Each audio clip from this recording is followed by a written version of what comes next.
Hey, Galen. Hey! So, how was your Christmas? Really well. It went really well. That's great. So wipe that smile right off your face, because this isn't some regular podcast episode.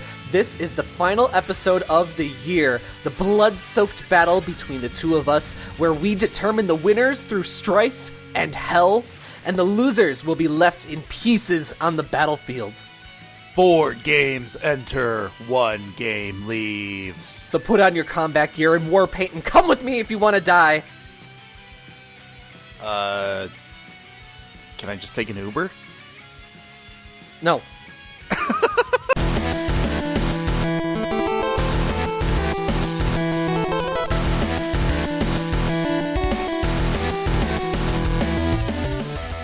Ladies and gentlemen, welcome to the last episode of the Nintendo Everything podcast. Of the year. Of the decade. Oh, yeah. Oh, yeah. This is the ultimate episode 60. I am the feral inkling, Oni Dino, and with me is my opponent, the rejected Mega Man mini-boss. Some call him Tall Man, some call him Muck Man. I call him Galen. Hey guys, how's it going? It's just me, Galen here. Hi, I'm very happy to be here. What is this Kirby impersonation that you're doing? You've never done a sheepish voice like that. I know, I'm trying something new. I don't think it's working. It's not working. No. Let us know in the comments below of whatever. So this is not a regular episode by any means. This is a fight to the death. We've been teasing this. Galen may walk out dead. Wait. Never mind that. So there's no news on this episode. Baby Sonic, what the hell is that? I don't care. This is our award show. Sonic zoom, baby Sonic zoom. What? You don't make a theme song for something we're not going to talk about. This is the Oni Dino Galen Game Awards of 2019. I'm excited. Are you excited? I'm excited. So let me set up how it's going to break down. What? Whatever, that's fine.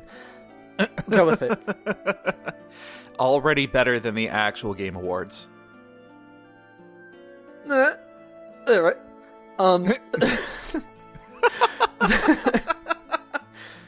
So, these are the Game Awards for the two of us, not the definitive whatever Nintendo Awards. These are games that are just relevant to us. We are sort of inspired by the old giant bomb format of eliminating a game one by one in their respective categories. Until we get to the top, we have 7 awards to give. Each of us has brought 2 games or topics to each category, and then we're going to discuss which is the winner by process of elimination. The 7th and final category is our Game of the Year, to which each of us will bring 3 nominees, and we will fight to the death to compromise our way to the top and choose the 2019 Oni Dino Galen Game of the Year. I am so excited to start giving out these gonies. Don't call it a goni. Galen, why don't you list off the categories that we have? Alright, so categories that we are going into. The first is going to be the biggest surprise or positive in gaming for this year. This is not going to be just games, but this could also be gaming events that happen this year as well. After that, we're going to go ahead and switch tracks and go to the biggest embarrassment or biggest controversy that we've had. This took some time to kind of filter down. There's a lot on this list. After that, we're going to recognize some of the newer things that have been brought to 2019. So we're going to look at the best new character. And then we're going to have a little bit of a nostalgic look because, hey, old games are still good. So after that, we're going to look at the best non-2019 game. We've had a lot of awesome games, and some of them we just cannot get to. So following that, we are going to go over the best Paperweight game, which is primarily it's a game that we have purchased and either straight up never played or did not nearly get enough time in with that game that we thought we were going to before the launch. And then, you know what, it's worth mentioning the negatives, so we'll be going and looking at the biggest disappointments in-game as well. After all that said, the big final contending category, not brought to you by Subway, our compromise list of best game of the year between the two of us. Excellent. And by excellent, I mean adequate. You know what? That's what we strive for on this show. So let's get going. Do I get an award for that? Best podcast co-host. Yeah. I'll give you an eShop voucher for that. You know what? I'll take it. And it's already been redeemed. I can still work with this. So, Galen, if people wanted to get in touch with you on social media, where can they find you? Well, you can always find me on Twitter at Mobius087. And then you can get a bit of a glimpse of my personal life on Instagram. My handle is true_Mobius. And posted a lot of Christmas-related stuff recently. So, and you can come fight me on Twitter about my decisions in this episode. Mm-hmm. And what your game of the year is. My Twitter is at Oni_Dino. Then my Instagram, where I put a lot of pictures of my cats and my food, and my clothes, and my face. I'm a solid 6, drunk 7. That Instagram is Oni__Dino. And then I also play video games on the internet sometimes. Nice. That YouTube is called Game Married. G-A-Y-M-E, Married. What games do you got coming up this new year? So I want to wrap up some games that we've been playing. So Shantae, Onimusha, Marvel Ultimate Alliance. Definitely want to play those. And then I got other things in the mix. Yeah? We'll see. I don't know what they are yet, but they're mixing. They're mixing without me seeing. So Galen, let's move on to our first category. The biggest surprise in a positive. Galen, what 2 nominees have you brought to the table? So this year I am bringing to the table Super Mario Maker 2 and Untitled Goose Game. And I am bringing Atelier Ryza and the release/announcement of Deadly Premonition Origins for the Nintendo Switch. Okay. So here we have 4 contenders. Galen, I will pass over to you the Master Sword so you can make the first cut. I see what you did there. And I think that it has to be one of the biggest surprises. Super Mario Maker 2... First off, we didn't even know that this game was going to be coming at the beginning of 2019. I mean, we actually made mention of that, and someone predicted it, can I just say? I did! Me! That was me! I don't think anybody called the addition of basically the Legend of Zelda pack. Oh, the new funky mode, right? Yeah, the new funky mode. This game was already getting very prominent praise as far as what they were able to do to invigorate a basically object-oriented programming type game. Mm-hmm. And they were able to make it feel fresh and new and exciting. And the fact that it's now on a portable platform is freaking awesome. I'm not considering the 3DS version of thing. But anyway, yeah, and then they just come out of nowhere and come out with that Legend of Zelda announcement. It completely refreshened what you could possibly do with the game on a free update. And that's the most important thing here. Okay. And it just changed the game. Okay, but which one are you going to cut first? Oh, you're... what am I cutting first? Yes, everybody has been waiting because they understood what I said, but you didn't understand what I said. Gotcha. You have the Master Sword in your hand. Out of these 4 games, which is the first cut? What is the number 4 biggest surprise? I would probably have to cut... Probably Deadly Premonition. Are you kidding me? Okay, so support your arguments. This is a game and a series now that we thought surely was dead. This game had the quintessential example of disparity in reviews. This game, when it originally came out back on like the 360 or the PS3, whichever one it was, got like 1s and 10s. This is a perfect example of video games as art, because there are so many different things that are happening that are so very Lynchian, and then there are so many terrible things that are happening, like the battle system in this game. This game would be so much better if it didn't have battle. Okay. We thought that this was dead. It was just such a divisive game when it first came out, and then suddenly was it a shadow drop? Like, it came out, I think, out of nowhere during that September Nintendo Direct. Suddenly they're like, hey, Deadly Premonitions, we're calling it Origins because there's also a number 2 in the works for the Nintendo Switch. And especially for a Nintendo platform, nobody called this. I mean, it definitely was surprising, but I don't feel like it kept that momentum after the initial announcement. But here's my thing about Super Mario Maker 2, though, is we called that shit. I called it just, like, barehanded, whatever that meant. I can't words. That's not so much of a surprise. The Zelda announcement was a surprise, but it's not like that wasn't something that people weren't talking about. So, are you thinking, like, maybe we'll hold on to Deadly Premonition a little bit longer and maybe there's a better spot for number 4? Or what are you thinking here?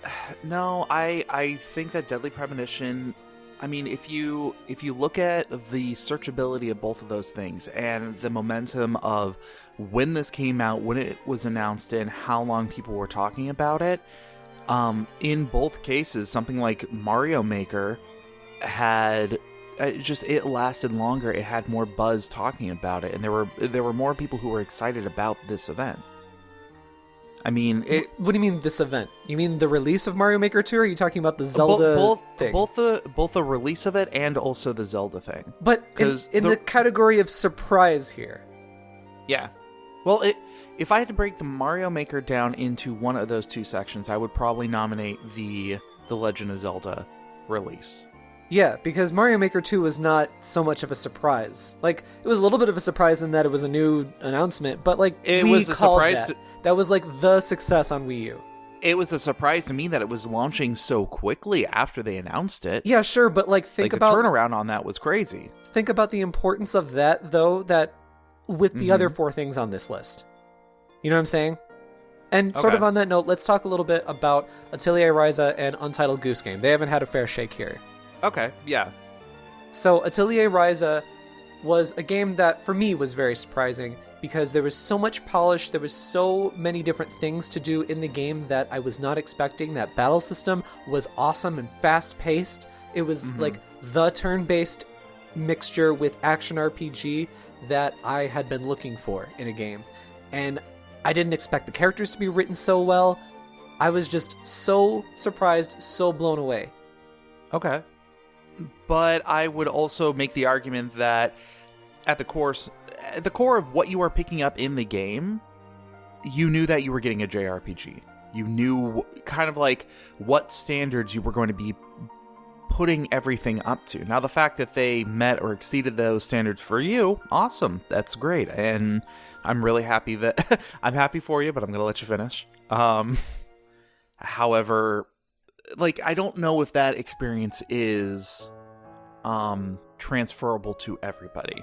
Yes, so that's a really good point. And so, since you don't know how to hold a sword, I'm going to take the sword from your not even clutches, and I will make the first cut. I'm cutting Atelier Ryza. That's our number 4. Okay. I will go ahead and I will take the second cut. I'm actually going to cut Untitled Goose Game. What? Yeah. I would cut Super Mario Maker 2 before Untitled Goose Game, though. No, because there was a level of hype that went to Untitled Goose Game. The main surprise for me is not only how well received the game was, but also the memes that went along with it the and what were generated with that. Yeah, like, those are amazing, and I absolutely love all of the Untitled Goose Game memes. However, it kind of along the same line of, like, your argument for the launch of Super Mario Maker, people were already kind of expecting that Goose Game was going to be, like, they already had their eyes on it. They already had, like, high anticipations for the game itself. It had that, the trailers that went along with it just kind of oozed, like, indie darling potential. But I will say, nobody, like, people were looking forward to this because they're like, oh, it's a funny Goose Game, blah, blah, blah. But when it came out, we did not know that it was going to become such a huge, important thing in culture, actually. Like, the goose was adopted as a symbol of, like, the Labour Party in the UK for the recent elections that went on. Was it really? Yes. I mean, the goose has even been incorporated into other protests. I feel like the goose is way more significant than, like, I honestly think that the goose is, like, number 1 or number 2 on this list. You know what? I will concede to you that it deserves to be higher up on that list. So let's go ahead and cut Deadly Premonition and talk about Super Mario Maker 2 and Untitled Goose Game. All right. I will concede to that. Okay. So, Galen, you've already said your piece about Mario Maker 2, right? Mm-hmm. I do think that the Zelda edition was really surprising in that I never thought they would do that. I thought that maybe there would be a Zelda Maker, maybe, but definitely before including Zelda Maker basically into Mario Maker. And the surprise was so impactful for me that it made me want to pick up the game, which I initially was not going to buy at all. So yeah, it was very impactful for me. Mm-hmm. But I don't know, Untitled Goose, like, just that goose transcending gaming, transcending memery. Yeah.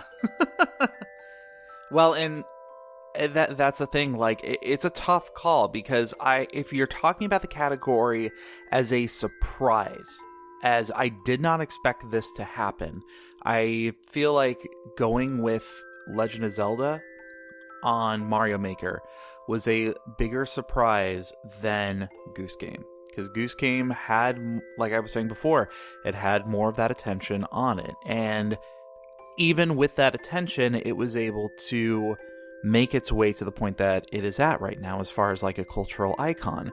But it had more expectations of it at the beginning. So it wasn't as surprising. Like, I was talking about this game way before it came out. I was already saying, hey, this is going to be my game of the year, guys. Like, I was that hyped about it. And when I played it and I had that expectation confirmed for me, I was satisfied with it. It was satisfying, but I wouldn't say I was completely surprised by how good the game is. So then are you saying that the Zelda announcement of Super Mario Maker 2 turned it around for you? Turned the whole game around for you?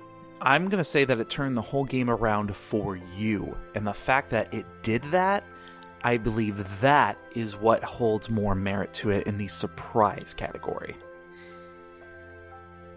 That's a fair argument. I would say that Untitled Goose Game is number 1 and the Zelda announcement in Super Mario Maker 2 is 2. But that is a very fair argument, so I will concede. There we have it. There Untitled Goose Game, number 2, and then the Zelda announcement of Super Mario Maker 2 is our number 1 in biggest surprise of 2019.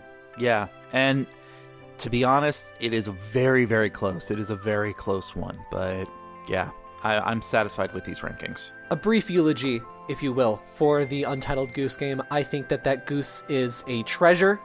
Mm-hmm. I think that he is very powerful. His message of chaotic neutral is so Hakuna Matata in these 2019 times and moving into the new decade. I think that we can learn a lot from the goose. Press Y to pay respects. Press Y to resistance. Yeah. Moving on, we have... Hong Kong. Moving on, Hong Kong. we have the biggest embarrassment, aka biggest controversy of the year. This can be some sort of event, some sort of PR disaster, etc. So, Galen, what are your 2 nominees?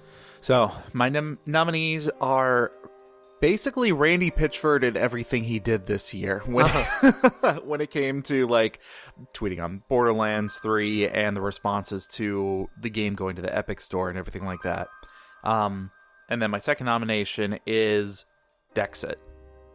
Everything that happened with the Pokemon Dex this year. Okay. I am bringing to the table Fallout 76 again. Well deserved. And the Sonic the Hedgehog reveal, redesign decision, re-reveal, and then the subsequent layoffs at the studio that redesigned him. Yeah. Now, before we get into it, I do want to say that there are two really important omissions from this list that I wanted to keep off, just because I think that they're, like, kind of serious.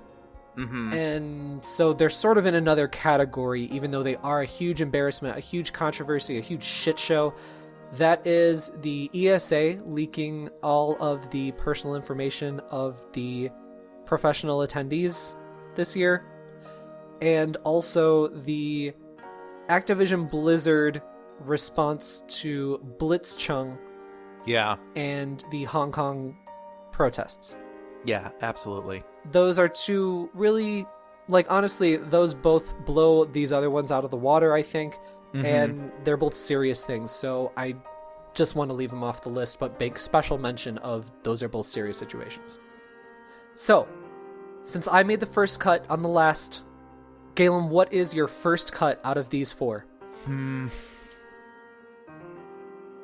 It's a tough one for me. I would honestly cut either the Randy Pitchford one or the Sonic the Hedgehog reveal. I would cut Sonic before I would cut Randy Pitchford. Yeah, I'm kind of the same way.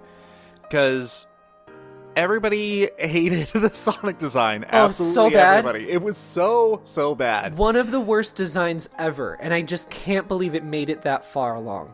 Exactly. And, you know, them doing the redesign and then laying off the company that did the redesign, like, hey, thanks for saving our movie. Okay, everybody go home now. Your paycheck may or may not be in the mail. Well, hold on, I have to correct you on that, though. Like, it's not like Sega laid them off or anything. It's the company themselves had layoffs. Yeah. And we don't know enough information to know, like, how much the Sonic redesign played in that, if any at all. I think that that's just sort of like a supplementary story to this, because that animation studio, and the name is escaping me at the time, they also worked on lots of different things. Like, I think they worked on the Lion King movie as well. Yeah. And I think that portion of the story is just more of like is more that it should be recognized that we need unionization in this field and many other fields. Absolutely. Because you have no idea once like a major job is over if like suddenly you're basically unemployed and until you find like another job again. And that is so difficult for animators and creative types, and it scares people away, rightfully so, from wanting to go into the industry. Exactly. And it's like, we need those jobs. Yeah. But it's really horrible. So anyway, I just want to make sure that we separate those two in terms of responsibility. Absolutely.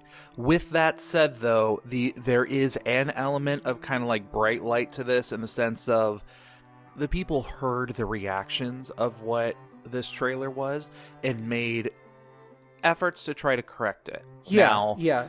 Arguments can be made as to whether or not they did the right thing while doing the corrections. I mean, obviously, people got laid off, so, you know, it definitely is a salty topic. However, I think that's why this can be number 4, is because they made efforts to try to correct it, where some of these other ones, not so much. Yeah, I agree with you. There was some positives, so that's where it is. Number 4 of the year, the Sonic reveal and redesign and all that. Yeah.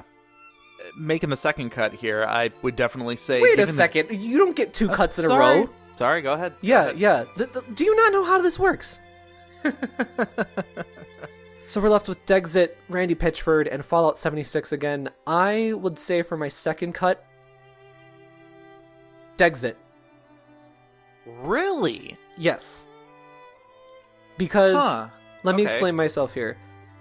This was a big controversy because of the backlash. This was not what a very large portion of the fan base would say. I don't want to say it's like an overwhelming majority or anything like that. We definitely don't have the numbers on it. It was a very vocal, large portion of people. So we do know that. That said, PR-wise, it wasn't super a disaster because their messaging was always on point. Like, it was never, like, confusing, like, oh, well, no, they're there. Oh, well, no, they're not really. And, like, you know, there wasn't, like, a PR person being like, well, what, do you guys not have Pokemon phones? Or whatever the hell, you know what I mean? The messaging was on point. People didn't like it. Do you guys not have Pokebank? Basically, yeah. And it just kind of kept going that entire way with not too much change in the story. You know what I mean? It was upsetting. And also, I mean, the game came out and it was a solid game from, you know, what we're hearing. Lots of people are still enjoying the game. Yeah. I just don't think that it's as big of a embarrassment as Fallout 76 and Randy Pitchford. Yeah. Well, and I mean, I would... when I nominated this, I was thinking more on the strength of the controversy, because I'm looking back at our episodes and what we covered specifically, and Pokemon kept coming up time and time and time again between, you know, the rumors that not everybody is going to be there, and then the reasoning why, and then finding the graphics of everything and realizing that, you know, they still look very plain and basic, like what's going on. I thought you made sacrifices in order to kind of compensate for this sort of thing. And then the Pokemon that they did cut, like, okay, Charmander is in there, but none of the other starters are. Like, where is this favoritism, like, coming from exactly? Yeah. Well, okay, let's hold off on this one just for a second. Let's talk about the other two. Okay.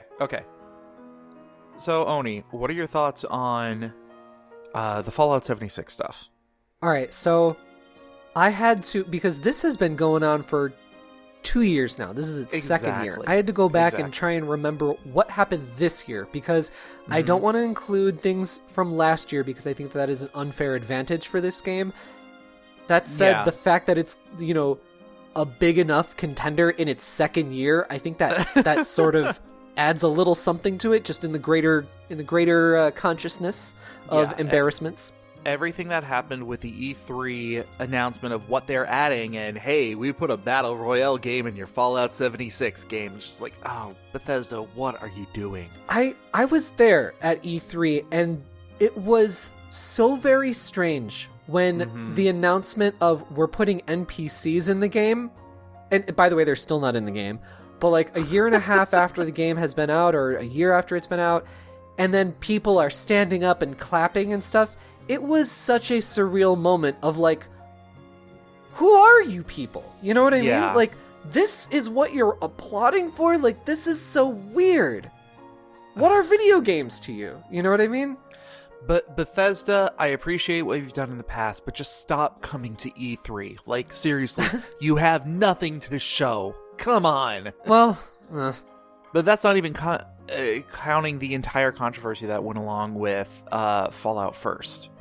Oh, yeah. So let's go into what happened this year for Fallout 76. This year. In no particular order, I wrote some of this stuff down.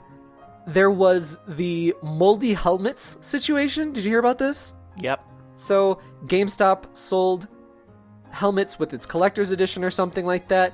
And they were, after a while, producing mold inside of them from whatever crappy organic materials that they put inside of them. Remember before when I said, what's next for Fallout 76? It kills a person? It almost did! Yeah. We almost got there! Yeah. So, there's that. There's the whole subscription Fallout First service nonsense thing. A subscription service for a game that you paid for already. Not only just that being like a big old bad taste in people's mouth, but there were broken features in the service. People were losing their scrap, which is like a material or basically a currency, right? When they put it inside of this thing that was supposed to protect it, doing literally the opposite of what it was supposed to do for people who just paid to keep this. Did you hear the latest bit of news where I am not done. So going on with this service stuff, They have the falsely advertised private servers. Are you done now? No, I won't be done for years. Earlier this year, Australia determined that ZeniMax, the parent company of Bethesda, that they have to issue refunds to its citizens who were initially denied refunds by ZeniMax after those consumers felt that they were misled / falsely advertised to. Players were getting remotely robbed by other players very recently. Like, they didn't have to be anywhere near them, and they were still able to rob them. Yeah, that's what I was about to mention. Like, that's actually a huge problem that's going around now. Yeah.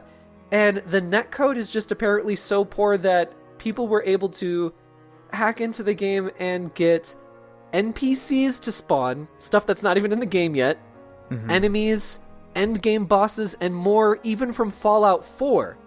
Yeah. And, I mean, of course, there's tons of patches that have broken more things than they've fixed.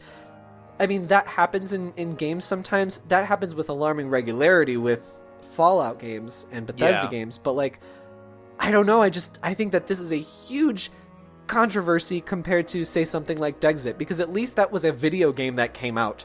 You know what I mean? Yeah, exactly. Fallout 76 is an embarrassing nightmare that continues to take. Well, before we pass judgment on that one, let's talk about Randy Pitchford a little bit. Oh, God. Switching topics. That man is a clown shoe. Right?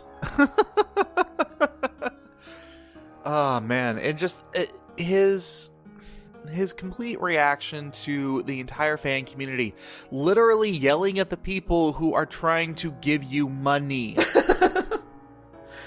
And saying, you don't like it? Well, you, bro. Like, it's just, that's the kind of mentality that he's bringing, and he's freaking running the company that's doing this. Yes. It's not like he's just like some person, or he's the head of the company of Gearbox, and he is just, and I don't know, I feel bad like saying mean things, but this is just from what I've perceived. The man is a huge narcissist who has a huge victim complex too. There's been a bajillion different controversies this year alone. I met him once, actually. Oh, well, I'm so sorry. Yeah. Do you have anything to say about that? No, I back when they were launching Borderlands 2, I went to the PAX event that they gave everybody who came to the conference a free copy of the game. And afterwards, I didn't know anything about him and saw him out there, and I was just like, hey, do you want to sign my voucher for a free copy? So I have his signature on the voucher that I slid into the game case of the free game when it came. And now I'm just sitting there and it's like, do I need to wash this or something? Oh, no. I have a great idea. Here, just give it to me, and then I will go put it in the trash. Well, I would throw it away, but I don't want to disrespect my trash can that way, so... What has Randy done today? I mean, this year. I mean, well, today. This year. I hear that his Twitter, it's fun to follow him on Twitter just to see the trash fire that he's saying. Yeah, that he lights. He sets it up himself and he lights it, and then he fans those flames. That being said, there are a few elements that I can understand him getting upset about. What? Well... in response to people who are review bombing the games and the old games before they even came out, I can understand getting upset about that kind of harsh reaction to it.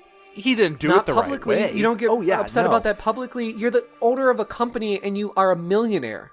Yeah, and I'm not trying to, defend him or saying that he had reasons for his motive, but I can understand how anybody in that situation is feeling a bit of frustration. So, with that said, I would probably scratch that off as our number 3. I disagree. Let me tell you why. Because you added Randy Pitchford as a late-minute addition, and so right before the podcast, I was like, oh boy, oh lord, he coming. Let me write down what this bro did this year alone. There was the barely legal porn and sensitive 2K games files on a thumb drive that he left at a medieval times. This was this year. Which still seems weird. That Boy, does it never not seem weird. my god. One of the weirdest stories in gaming in the last decade, probably. I don't believe that to be a thing. Like, it's What? just, it's way too bizarre. It's way too bizarre. And I feel like He admitted to it. He admitted to it because he tried to defend, because initially the porno that was on that was alleged to be underage, and he was like, no, it was of age. It was only 18. He defended it. Did you not hear about his magic thing? What magic thing? So, you know that he's a clown and that he loves doing magic. Yes. His announcement press conference for Borderlands 3 was 15 to 20 minutes of him just doing a magic trick, and it was the cringiest thing to go through. Do you know why that? That was a follow-up to this very thing I'm about to mention. It's because of the porno that was on there.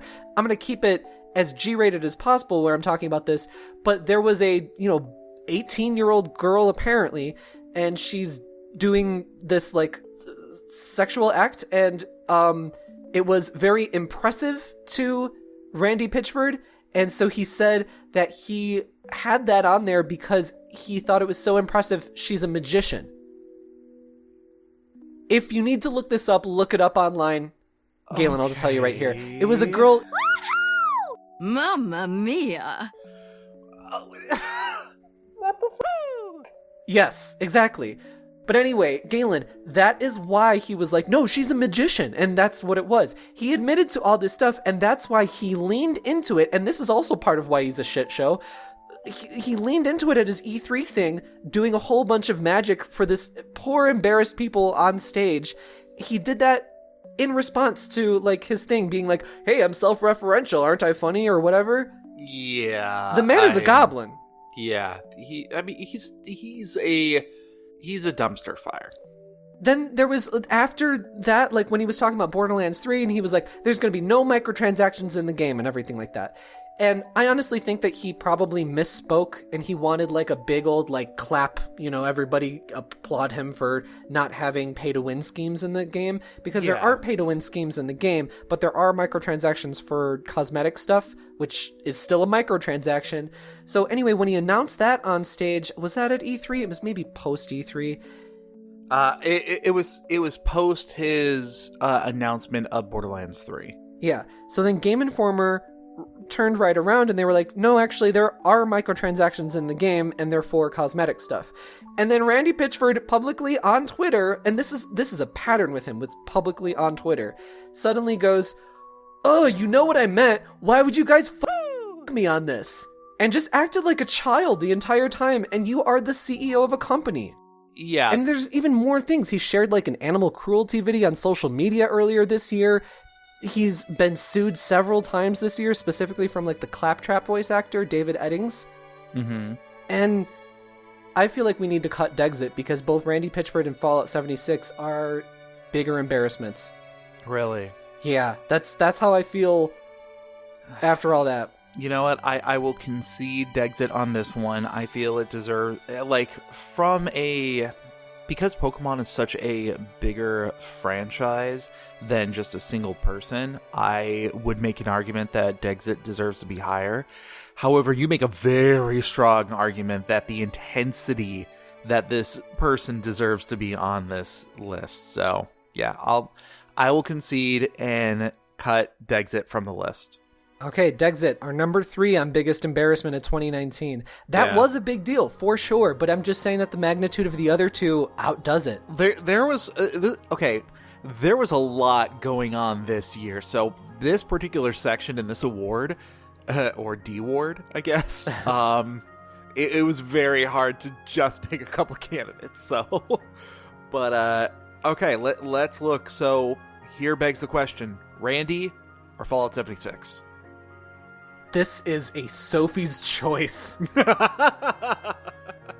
Which of my children do I kill? So, honestly, I think Randy should be number 2, Fallout 76 should be 1. I mean, honestly, I'm fine with either, because they're both so bad. Exactly. But, I mean, Randy is the personification of a single person being a little shit.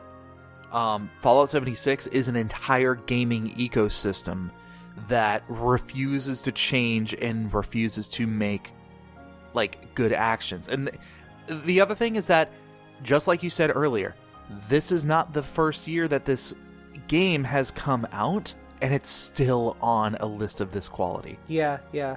I agree with you, because my thought is that if you remove Randy Pitchford from the whole Gearbox everything nonsense, so much of that would be cleared up, because he is the driving force behind what's so embarrassing, versus the entire Fallout 76. That whole game is never redeemable. Gearbox as a company could be redeemable if it weren't for Randy. So yeah, a very close second, I will say, is Randy Pitchford. Yeah, like I'm in total agreement. If you removed everything that was gaming related from Randy Pitchford's thing, it doesn't change any of the things that he did or the way that he acted. So, Fallout 76 is our number one biggest embarrassment of 2019.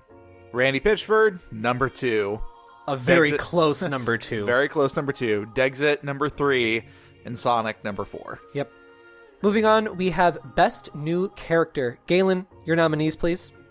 My nominees are Goose from Untitled Goose Game and Toadette from New Super Mario Brothers. Well, it's not Toadette. Yeah, with a special shout out and more allusion to Bowsette. No, it's only Bowsette, because Toadette is a character that's existed. She wasn't introduced this year. Bowsette was introduced this year. Oh, well, whatever the character that Toadette turns into when she gets the super crown thing. How do you not know? I know you have a shameful Bowsette folder on your computer. Don't feign ignorance. Anyway, my nominees are Claude Von Regan from Fire Emblem Three Houses and Rysalind Stout from Atelier Ryza. So, okay. It is now my turn to make the first cut. I have the Master Sword in hand. Sure. This is a hard one. I think I'm kind of feeling, for the first cut, either the Goose from Untitled Goose Game. No. I will press Y to fight you. Yeah, I never mind. Actually, my first cut is going to go to Rysalind Stout from Atelier Ryza. Same here. And I am slightly biased on this simply because I really don't know who this character is. I have not played this game. So she is kind of tropish, but she has a fantastic coming-of-age arc, and she's a very relatable character. She's reluctant to do her family farm stuff. She grew up on a farm on a small remote island. She craves adventure. She wants to explore the island, and that's very relatable for a young adult or a kid or something like that. She's very no-nonsense when it comes to handling squabbles and solving people's problems. She's well-written in being a protagonist that is like the player surrogate, so you can relate, but also being her own character. She is surprisingly three-dimensional, which I really didn't expect from her, especially with the marketing material being have you seen her thighs and her boobies? Mm-hmm. She's a good character, and just an all-around surprise, but I think that the other three are better contenders, so she is our number 4. Yeah, and this is definitely going to be one of those categories where opinions can vary. There's no real, losers or anything like that on this list, because they're all pretty well-defined characters. So what's our next cut, Galen? You're going to hate me for this, but I'm going Claude.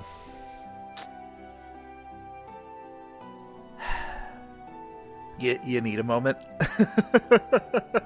The problem is I don't really disagree with you. Yeah. Because, Claude... You haven't played Fire Emblem Three Houses enough to know, though. It's true. I went Path of the Golden Deer specifically because I was intrigued with the way that Claude was presenting himself. I was intrigued by the potentials of what his character had.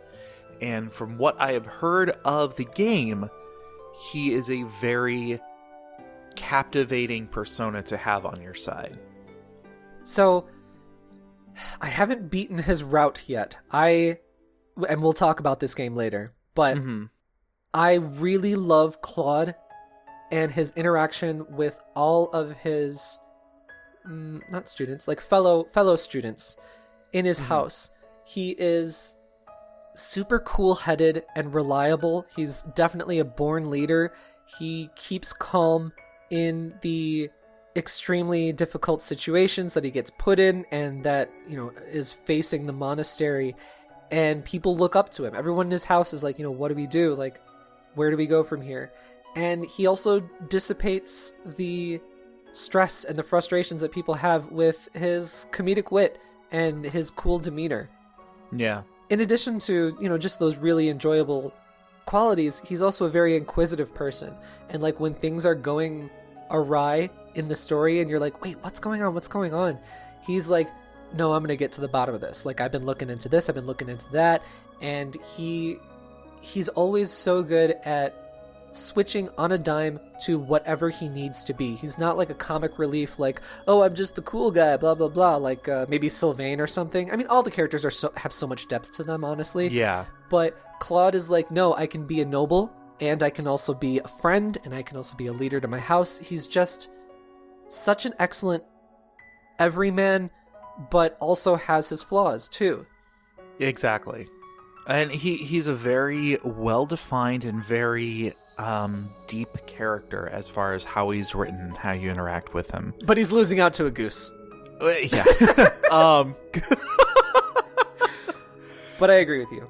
Yeah, like, the reason that I am cutting him at this point is simply because even though he is a very well-written character, a lot of these are tropes that we have kind of seen before in character descriptions that we have seen before. Yeah. And he's thrust into a game where all of the characters, or most of the characters, are very well written.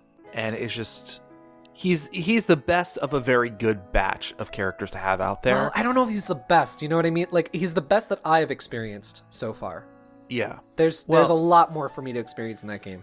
Well, and there's a video that I found where the guy basically says how to memorize every single Fire Emblem character in the entire game. Oh yeah, I saw that recommended before. Yeah, and they break down all the character archetypes, and they just keep on narrowing down the list more and more and more. And you kind of realize that characters like Claude have been kind of done before in the past. So yeah, for sure.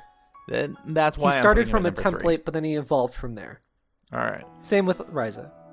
But anyway, he's our number 3 of this year. Yes. So we're down to Goose and Toadette/Bowsette. Bowsette, for sure. Like, not Toadette. We have to just keep calling it Bowsette, because Toadette has existed for years. This is rough because both of them have transcended their games. Absolutely. What are your thoughts on Bowsette?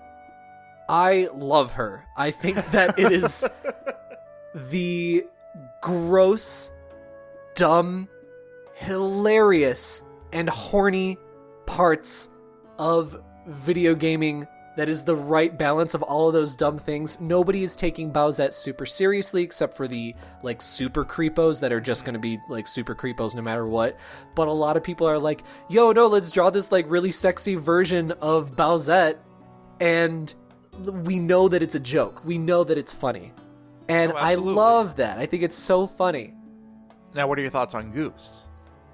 So we've talked about this a bit already, so I'm only going to mention it a little more, but he has become like a representation of the Labour Party in the UK, and he is just a little asshole that likes to go around and cause mostly harmless chaos.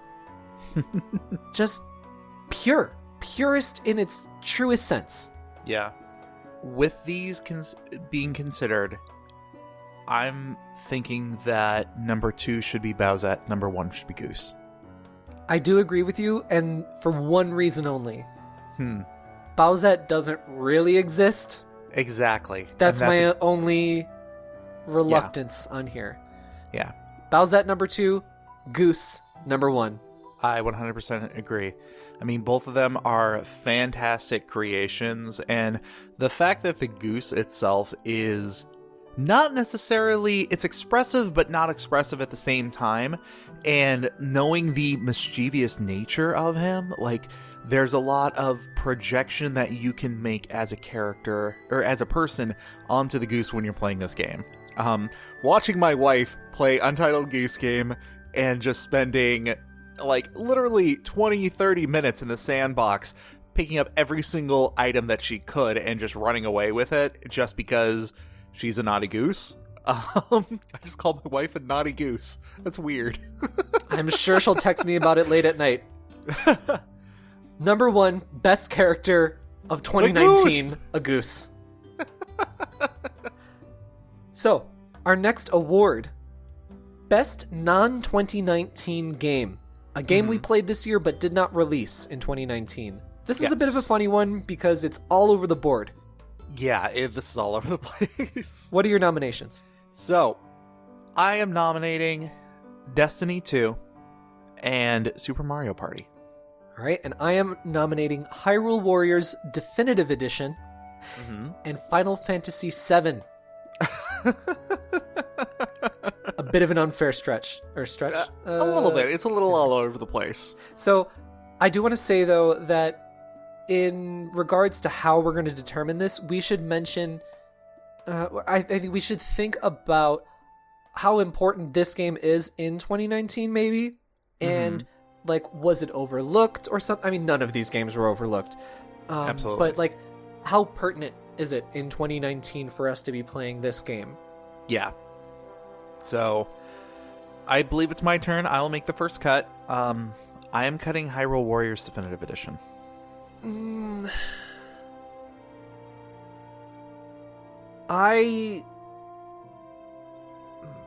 You're struggling with this one. Tell me about Super Mario Party, though, because I think I would cut Super Mario Party before Hyrule Warriors. I'm cutting Super Mario Party simply because when I recommend this game, I realized that... Wait, you are cutting Super Mario Party? That's No, what you just said. I nominated. Sorry, I'll correct myself. I am nominating Super Mario Party because I realized that this is the game that I probably went to more and more when I was... Like, it was my first thought of when I was going, hey, do you want to play a game? Hey, let's play a game. When I was in a party event, or even when it was just like me and my wife, and I was thinking, hey, I want to have some game time, and I want to share that game time with somebody, Mario Party was always my first thing that popped into my head. Okay, fair. I would specifically bring my Switch over to the in-laws' place just so I could play Mario Party with her brothers and sisters. Yeah. So. All right, then in that sense, I will concede to Hyrule Warriors Definitive Edition being number 4. This is a re-release of a game, so that's already a bit of a notch against it. But this game has so much content, so many different fighting styles, so many different characters. Oh, yeah. Tons of adventure maps. You could play this game for hundreds and hundreds of hours and still not be done. Like, this is definitely one of those games that's like, get this if you have very few things that you can play because of money and you like action RPGs. Yeah, and Hyrule Warriors definitely is very content filled. And not just that, like, it's super polished, like it's one of the best Warriors games. Yeah. And I've played a lot of them. So that's why I get to say, I mean, not get to say, like, anybody gets to say whatever, but that's why I feel like I can confidently say that it is truly one of the best Warriors games. Oh yeah, absolutely. Okay, so what would your next cut be? I'm going to say Destiny 2. Okay. I'm okay with this. Yeah? Yeah, and Give this a little is eulogy. Well, oh, Destiny. You have gone to the great Dinklebot in the sky. I didn't say sexual eulogy. I don't know what a Dinklebot is, and I don't care to find out. I was actually going to suggest Destiny 2 as my third cut, because I realized when I put this game on the list, I was torn between putting this game and Borderlands 2 on the same list, because I played Borderlands 2 quite a bit. The two games are very similar to each other, and they focus on, like, Borderlands 2 is a little bit more humorous, where Destiny 2 is a little bit more polished, but with that being said, even with the additions that they have made this year, and just how different the game is, especially since Bungie has left Activision as far as their publisher and the changes that they've made, I found myself kind of enjoying the time that I spent with it, but then leaving the game knowing that I can always go back to it a little bit later. It didn't captivate me the same way as some of these other games. So, yeah, Destiny 2, number 3. All right. And now it is your turn to make the cut between Super Mario Party and Final Fantasy VII. Well, before I do that, because we talked about Super Mario Party a little bit, I want to hear your take on Final Fantasy VII. Sure. Because I know you've been playing this in your spare time. Yes. It's been a minute, but I was playing this very religiously for a bit, and I've gotten pretty far. I've gotten up to... God, I almost said the second disc. This is where my mind goes. Even if it's on a cartridge, it's still the second disc. It's digital. It's not even on a cartridge. Like, there is that version in Asia, but blah, blah, blah. I got digital. Anyway, this is a game that is really fascinating to revisit, especially in 2019, especially knowing that there's that remake coming out, like, in 3 months. Well, a portion of the game will be remade in 3 months. The whole game will be remade by, 2029. Yeah. This is a game that, of course, I played when I was younger, but this is a game that has such an important air about it throughout the internet, throughout the history of gaming. It's, top 5 on so many people's lists of best video games ever, let alone best JRPGs ever. Mm-hmm. So I wanted to go back to this and do 2 things. One is look at it through a objective lens as much as possible, because as much as I do like Final Fantasy VII, I do have that thing where it's like, okay, you hear so much about something, you get tired of it. Final Fantasy VII, definitely in that category. And I do like other Final Fantasy games better than 7, so I don't have this crazy strong attachment to 7. So I was kind of going into it thinking I was going to have more negative than positive to say, but it was absolutely the opposite. Yeah, more positive than negative. Way more positives than negatives. Yeah. I also started playing this in Japanese as opposed to English because I've never played the Japanese version. And of course, when I was younger, I spoke only a little bit of Japanese, couldn't really understand enough for a JRPG back in, God, what was this, 97? The character writing is really good. All of these characters are well-defined from each other, instantly recognizable by their determinations that they have that are established early and prominently in the game, and without so much wordiness. I feel like some modern JRPGs, some older ones as well, but a lot of modern JRPGs, just because there's not so many constrictions, have a tendency to be a little too wordy, and this is not at all. Like, every sentence that I have experienced has been in there for good reason, whether it's character development, whether it's plot development, whether it's little set dressing kind of stuff. It's great. The flavor text is great. I'm having an excellent time playing through this familiar game in a totally different way. And then, even the battle system. The battle system is just solid, active time battle, turn-based JRPG with a system that is fully customizable. That I forgot how customizable this was. The materia system. So you have these little gems, and each gem does a different thing, and you put it in different slots depending on your equipment, so then you have to change your equipment that maybe it has more slots. Maybe it has fewer slots, but they grow faster in terms of experience. So anyway, there's all that. But just the materia system in general, you can put on a bunch of elemental attack stuff on a character, and then suddenly they're a mage, Or you can put an elemental slot onto your weapon along with whatever element you want to do, and then suddenly they're a fighter that does, say, lightning damage with their physical attacks now, or they're immune to poison because you've put your materia in this category, or you can make someone a tank and you can put like a cover materia on them, which makes them defend other players when the other players are targeted. And then you can put like a counterattack materia on top of that, so that way they cover them, but then they counterattack however percentage amount that you have back at the enemy. And then you could also put them in the back row on top of that. That boosts their defense, so that way they're taking less damage, doing more damage. It's just so incredibly customizable. And then you can turn people into straight up summoners. You can do this with any character whatsoever. It's crazy just how much customization is in that. It's so early in the game, and back in 97. Yeah. Yeah. That was a little bit long. I'm sorry. No. It shows your passion for the game and just the reason why it's on this list. So before I say what I would do in my situation, if you were to finish off this list right now, what would you recommend? What do you mean? Well, like, if you were to... Because right now we're comparing Super Mario Party with Final Fantasy VII. So Yeah.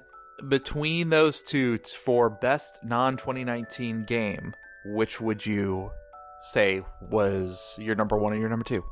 I feel like it's a bit unfair, but I would say that Mario Party is number 2 and then Final Fantasy VII is number 1, just because I don't think that, like, while Mario Party, I think, has been such an important game for you to play with other people and to constantly bring back out, there has not been a lot of, like, or there hasn't been any post-launch support for it, when a lot of people have been saying, there's, too few games in here, there's too few boards, and I don't think that, like, once the next Super Mario Party game comes out, I don't think that this one is going to stand the test of time. You know what I mean?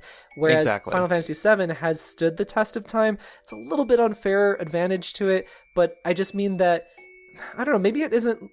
It's more like that's the defining moment for Final Fantasy VII, is that it actually has stood the test of time. Yeah. I actually would suggest the opposite. I would have... Oh my god! I would have Mario Party be number 1 and Final Fantasy VII be number 2. And part of it has to do with that legacy itself. For Final Wait a Fantasy second. VII. So you're saying just because it's well regarded? Yeah. Well, and it's not only well regarded, it has been debated, it has been examined, it has been broken down into every single element that you can. There are speed runs that try to shave milliseconds off of this game. Well, yeah, for every game, almost.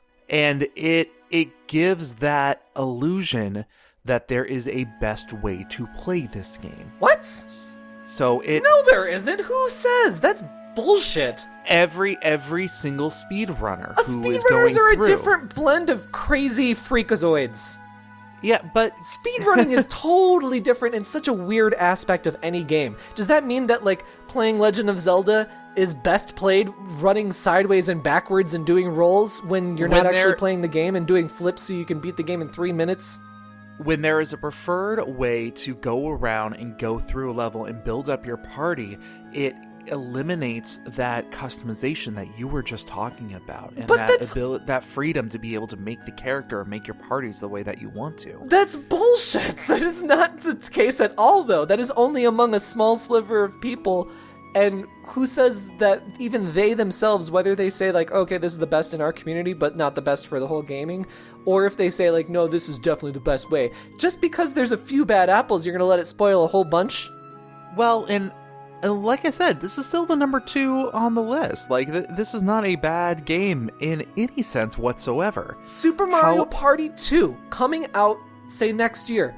Suddenly you're going to be going back to Super Mario Party 1? No, probably not. That's what I'm saying. But then again, we're not talking about the best non-2020 games. We're talking about the 2019 games. But that's what I'm saying, though, is that, like, how is this, like... I don't believe that Super Mario Party will withstand the test of time. However, you said it yourself, it's a bit unfair putting Final Fantasy VII on this list, because it's like saying, hey, I played Chrono Trigger once, I'm going to throw ahead and play that, or throw that on this list. But I dialed it back, though, and said, no, actually, like, this is why it is perfect for this list, is because it truly did stand the test of time, in that it is still an important game and still a, like, refreshing game to play in 2019. I honestly believe that because of the more randomized nature of the game itself, you can get more enjoyment out of Mario Party than, well, and see, that's a weird way to put it, because it's so subjective depending on what the person is actually getting out of the game, because they're two completely different styles of games themselves. I don't know. Part of me wants to say Mario Party simply because I would like to see more attention given to different games and more variety in games itself. If I suggest Final Fantasy VII was the best non-2019 game, it's difficult to say. But by that time, though, then you're just voting based on principle and based on other people's perception. Because of the subjective nature, I'm going to go ahead and concede to you and drop Mario Party 2 as number 2. All right, there we have it. Best non-2019 game, Final Fantasy VII, followed by Super Mario Party, then Destiny 2, then Hyrule Warriors Definitive Edition. Yes. I feel like we could have a lot more debate on this, but... Gotta save my strength. Yeah. All right, moving on. Best Paperweight, aka game we bought but never played. This one's going to be a weird one. It is, because I specifically said game we bought but never played. But Galen, tell me about your nominees. Okay, so I interpreted this a little bit differently. I don't know how you could. Oh, I don't read everything that you put down. You think I, prepare for this? Even a sentence that was literally 6 words. Oh, yeah, you're right. Sounds like that's a fault of Galen. Fault of Galen? That's a great album title. I have actually played both of these games. My nominations are Wargroove and Cadence of Hyrule. My nominations are Dragon Quest XI-S and Daemon X Machina. Mm-hmm. Now, Galen, before I drag you through the mud, why don't you explain to me why you chose Wargroove and Cadence of Hyrule? Well, I selected these games because I was focusing... I found that there weren't any games that I didn't buy this year that I actually played. That is great, and I actually think that you should be commended for that, because we shouldn't be buying things that we don't use or play or whatever. So good on you. Good job. Yeah, well, thank you. So when I made my selections, I was thinking about games that I was particularly hyped for or I had good experiences with, but I dropped them off way too early, either getting distracted by life or by some other game at the time, and never came back to it. Yeah. I made the first cut last time, so why don't you start here? Yeah. I'm going to cut Cadence of Hyrule. Okay. Reasons.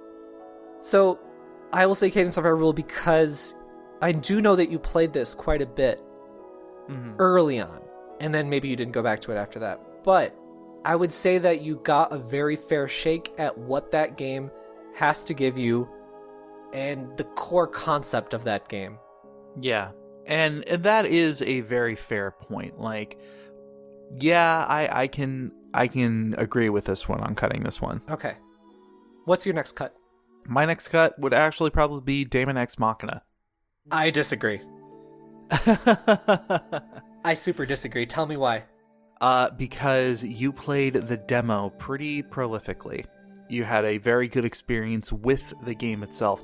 Same thing with mine on how I played Cadence of Hyrule enough to garner what the core mechanics are. I feel like you were able to play the demo enough, even though they did change it. I will give you that one. But a lot of the features, a lot of the things that fascinated you, yeah, you kind of had an idea on what the full game was going to be. For the same reasons, I disagree. I played it's not even a demo. It was God, what was it? Pre-story? What do they call those? It was a beta, because they changed so much after that. They put out this, demo, this beta demo that was specifically for people to give player feedback so they could change things. And then they did change a ton of different things. I read the list of what they changed, and it made me so excited. Then they released a genuine demo, and it was like a prequel demo, not prequel, but it was like a, chapter 0. So it wasn't just like a demo. It was like a genuine, here's chapter 0, and then you can play chapter 1 when the game comes out. I didn't play either of those, so I still have no idea what the actual core game is. So, and I still have so much excitement for that game. It is still quite a unique experience, and I am so excited to play that game because there's so many unknowns to it. Yeah. So I don't think that we should be cutting Daemon X Machina just yet. Are there any Okay. others that you're thinking that you would cut before Daemon X Machina? Well, let's have an open discussion about the other two then before we start making our cuts, because that'll really kind of let everything fall into place at that point. Okay. So let's talk about Wargroove. Yeah, tell me about this. Wargroove seemed like a very fun game, and it was one of those ones where the indie announcement came out, I saw the trailer, and I was like, oh, that looks really cool. I haven't played like a Tactics-esque, Advanced Wars-esque game in a while. So I bought it, and then it was exactly what I was expecting it would be, and I remember thinking to myself, and I think I said this in my my adventure log a number of episodes back, that I was really excited to continue going on because there was a level of humor to this game. Like, everything seemed like it would be right up my alley, and everything that would entice me and capture me into playing the game more, and it just didn't. And it literally just sat as a digital file on my system, just collecting virtual dust bunnies. But since January that this game came out, when have you gone back to it? I haven't. Yeah. That's why I was saying it's literally just like been sitting there not doing anything. My thought on that, though, is that you just said that it was exactly as you thought it would be. And for Daemon X Machina, there's so many unknowns, and there's so much excitement there for me in that regard. Oh, that's fair. And then with Dragon Quest XI-S, I played a portion of the demo, like the first 45 minutes. That's apparently a very long demo. I think I remember you and your husband doing a game married on the demo. Yeah, we have an episode, Cliff and I, on my YouTube channel, Game Married. Gayme. Married. Anyway. Married. Shut up. That game is a bit predictable in that you know it's a JRPG, you know it's Dragon Quest. It is also a re-release, though the definitive edition, it is a re-release of a game. Mm-hmm. I'm still very excited to play it because I hear it is like, if you love JRPGs, you love this game, and you don't even know it yet. It is just doing all the right things, and I really crave a good old school experience. When, like, the new Final Fantasy is Final Fantasy 15, I love that the new Dragon Quest is Dragon Quest 11. You know what I mean? Yeah. In terms of game design. So I'm still excited to play that game, but this is interesting. Yeah. With all of this said, what do you think would be your cut? Well, here's the thing. This entire category is interesting because we're literally talking about non-experiences. Yes. And like, it's here are ill-defined, these awesome this things. category. They look really cool. They just don't do anything.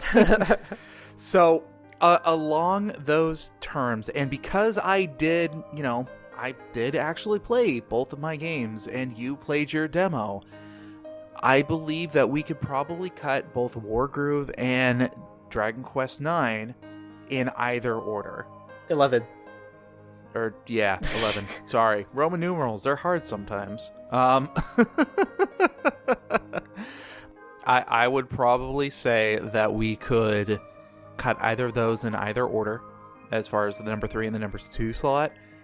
I will give you that Daemon X Machina is probably the number 1 best paperweight. Yeah, I agree. I will say that we should Ironically, all of these are digital copies of the game, so they hold no weight. What? No, that's not true. I have both Dragon Quest and Daemon X Machina physical. Oh. Well, okay then. Well, Hold down don't your let papers. everybody know you don't know what you're talking about. Hey, I don't know how you spend your money. There's jokes there, but they're gone now.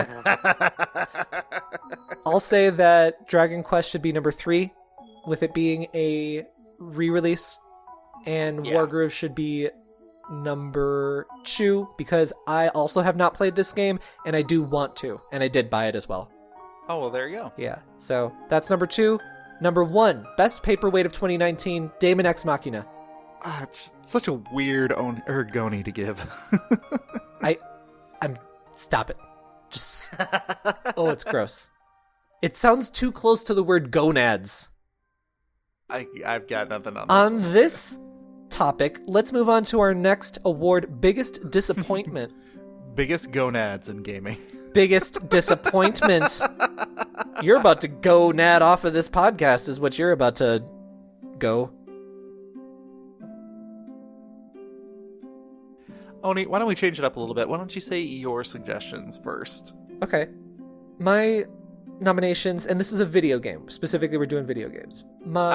Absolutely. If they weren't, you just have me on the list like a couple of times. My nominations are Super Monkey Ball, Banana Blitz HD, Okay. and Anthem. What are yours? All right. Mine are Borderlands 3 and Mario Kart Tour. Good. Definitely both good. All right. Why don't you go ahead and make the first cut on this one? Wait, who made the first cut last time? I believe... Wasn't it me? Oh, it was you. You cut Cadence of Hyrule first. Yeah, so you make the first cut. Here's the Master Sword. Thank you. I'm going to cut Super Monkey Ball. Ooh, I disagree. Okay. I have not played this game personally, Yeah. Please tell me your disappointments with Super Monkey Ball. I was so excited for this game. So was Galen. This is a series that hasn't come back for a long time. They decided to remake I was? Huh? I was excited for Super Monkey Ball? Wait, did I say Galen? Yeah. I do that sometimes. I meant to talk about my husband. I swear to God, I have no physical attraction to Galen whatsoever. It's okay. My wife calls you my other wife. Upsetting revelations. Nintendo Everything Podcast 60. Cliff was Cliff was the excitation. What? For Super Munker. Stop it! Stop everything right now. Cliff was very excited for Super Monkey Ball. I was also excited. We were looking forward to playing this game. We wanted to play the co-op modes, the multiplayer modes. Yeah. That game looks pretty. It's a HD, but as soon as I put hands on the game for the controls, I was like, whoa, these don't work. Yeah. This was clearly a game that was made with motion controls in mind, and then they just did traditional inputs, button inputs, and stick, and it felt terrible. Like, they didn't test this enough. They needed to do way more fine-tuning, and it's also baffling to me that they didn't include optional motion controls as well. There was this one game where you're on like a slingshot, and it is so sensitive for the stick input. It's ridiculous. You're either like 1 or 100, nothing in between. So you're overshooting everything. The other thing is that it doesn't explain to you how to use the mechanics super well. It tells you what the buttons do, and the buttons are very simple, but it's not telling you like, hey, you need to kind of dip down and then kind of dip back on the control stick to get more air for this one mini game that you're like flying into a bullseye. I did it so many times and it was so unintuitive. Well, and that makes sense because this game originally came out on the Wii. Yeah. But I mean, there are certain things that like Cliff got that I didn't get, but that's because he's played so many different iterations of Monkey Ball, and I think that that's a bit of a representation of how this game needed to be explained better to a new person. I mean, this is Monkey Ball, it's not aiming at a hardcore audience, right? Imagine if, and I play frickin' video games, imagine if you hand this to a 7-year-old and you were like, oh, play the game. Immediately this game is trash for them because they're not having fun with it. The controls are too sensitive or obtuse. It was such a disappointment that because I got this from Amazon, I actually put in a request right away for returning the game. Wow. Okay. Yeah. That bad, huh? That's how bad it was. That has only happened to me once where I was hyped about a game, I got it, I played it. Can I guess what game it was? Yeah, go ahead, guess. Resident Evil Operation Raccoon City. Winner, winner, chicken dinner. Oh, shut up. Shut up. I remember you hating that so much. That game was so bad, and I was so disappointed because I was legitimately hyped for that game. Yeah, because you were trying to get me on that train, and I was like, that train has a bomb in it. Yeah, and I was just like, it's going to be like, not Operation Raccoon City, Resident Evil Outbreak. It's going to be like Outbreak all over again. We're going to be able to play the game together online. It's going to be so much fun. I was so wrong. Oh god, that was some silly shit that game was. I love that game, but I hated Operation Raccoon Oh, City. no, yeah, I meant Operation Raccoon City, not Outbreak. Yeah. Anyway, getting back to this disappointment, that's why I am holding on to Monkey Ball a little bit longer. I will let you hold on to that. Yeah. What else are you feeling out? Let's talk about Mario Kart Tour. If you want to hold on to Super Monkey Ball Blitz a little bit longer, I will go ahead and cut Mario Kart Tour from my list. Simply because of the fact that the game was disappointing, but there was a small part of me that kind of expected that and kind of knew that was going to be a thing. The beta completely turned me off from the game, and I'm so glad that I didn't actually go into this game or dive into this game in any sense. Yeah. Yeah, I mean, I really don't know what I was expecting. There was some part of me that was thinking, oh yeah, it's going to be like basic Mario Kart. It's just going to be with motion controls and gyro controls. I was kind of right, but it was so poorly implemented. And going into the gacha mechanics of the game, it was just disappointing overall. But I kind of had that apprehension of it to begin with. So when it comes to the level of disappointment that I had, I believe this probably is the least impactful out of all of them. Yeah, So- I think I agree with you. I haven't played Borderlands 3 myself, but I would say that Mario Kart Tour was a disappointment, but maybe the number 4 biggest disappointment. Yeah. On that topic, let's briefly talk about Borderlands 3. Yeah, what's your experience with this? So, it was hard for me to put this on this list because mechanics-wise, the game is actually a lot of fun and it's very entertaining. Where the disappointment lies with me is how poorly it was written and how poorly the jokes were handled in the game. Literally, the personality of the game is what turned me off of the game itself. And that is, I am a huge fan of Borderlands 2. There is a reason why I debated between that and Destiny when I was talking about my best games of 2019. Or best non-2019 games. So I was super, super hyped when this game came out. And it was just, the game is trying way too hard to capture that lightning in a bottle mentality that they had. The Calypso twins are just, they try to be the new Handsome Jack so hard. And you cannot do that. And I was just very disappointed. I want to go back to this game. I want to finish this game, but I'm considering it a chore because I know what will be involved with that. Yeah. I have some thoughts on that, though, because are you a fan of Borderlands 2 writing, or was it just right place, right time for you when that game came out? Because you said lightning in a bottle, And Yeah. I've heard a lot of people criticize Borderlands 3 writing, and I'm wondering, well, it's evocative of number 2, isn't it? And I'm wondering, is it not just a lot of people who are around our age or a little bit younger, and Borderlands 2 just came out at the right time for them, and humor-wise, it worked for them? I view Borderlands 2 like watching an racist old comedy. cartoon. I was going to say comedy movie. So take something like Shaun of the Dead.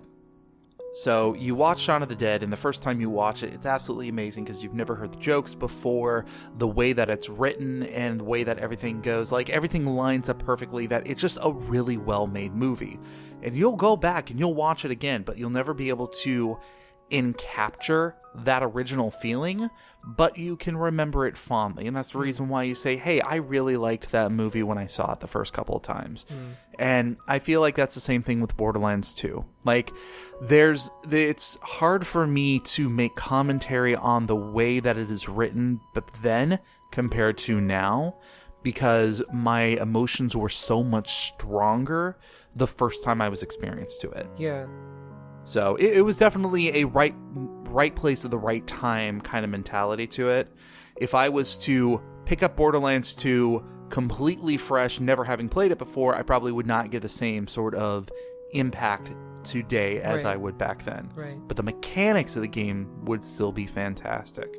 And I think that's what you're also saying about Borderlands 3 is that you're kind of having that hypothetical experience with Borderlands 2 with Borderlands 3 because you say the mechanics are very solid. Exactly. And no, you're 100% right. Sort of bringing up Anthem into this, I think that's what Borderlands has over Anthem is that the mechanics are actually really solid. Mm-hmm. From what I've heard a lot of positive things about Borderlands 3 in terms of being, not content gated behind a whole bunch of paywalls and stuff like that. Like, so many games, especially of this caliber, no pun intended, are very much poisoned with that, and that this is actually a content-rich, full frickin' game.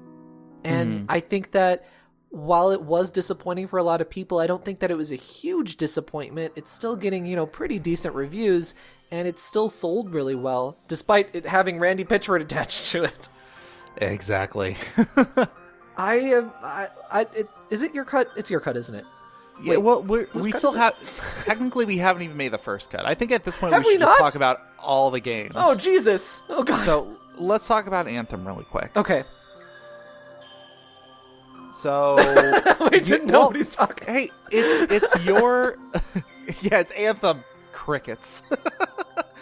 It's your suggestion, so you go ahead and tell me why you put this on the list. Which is surprising because you have never played this game. I've not played it, but I've been following what a damn shame this game is. This is a game that is probably sealed the coffin on BioWare, sadly, considering what EA does with its companies. This is a game that was supposed to be the Bob Dylan of video games. Yeah. It was originally called Project Dylan or something. I like that joke. It's a shame. For a lot of reasons. We've, I think, talked about it a little bit on the podcast before where, they were forced to use the Frostbite engine like all major EA games.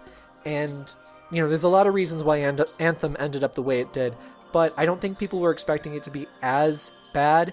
It's a BioWare game without any romance options. And that's what people love. That's not why, but I mean, that's one of the major reasons why people love BioWare games like Dragon Age, Mass Effect. And this had none of that. This was a loot shooter chasing after the trend.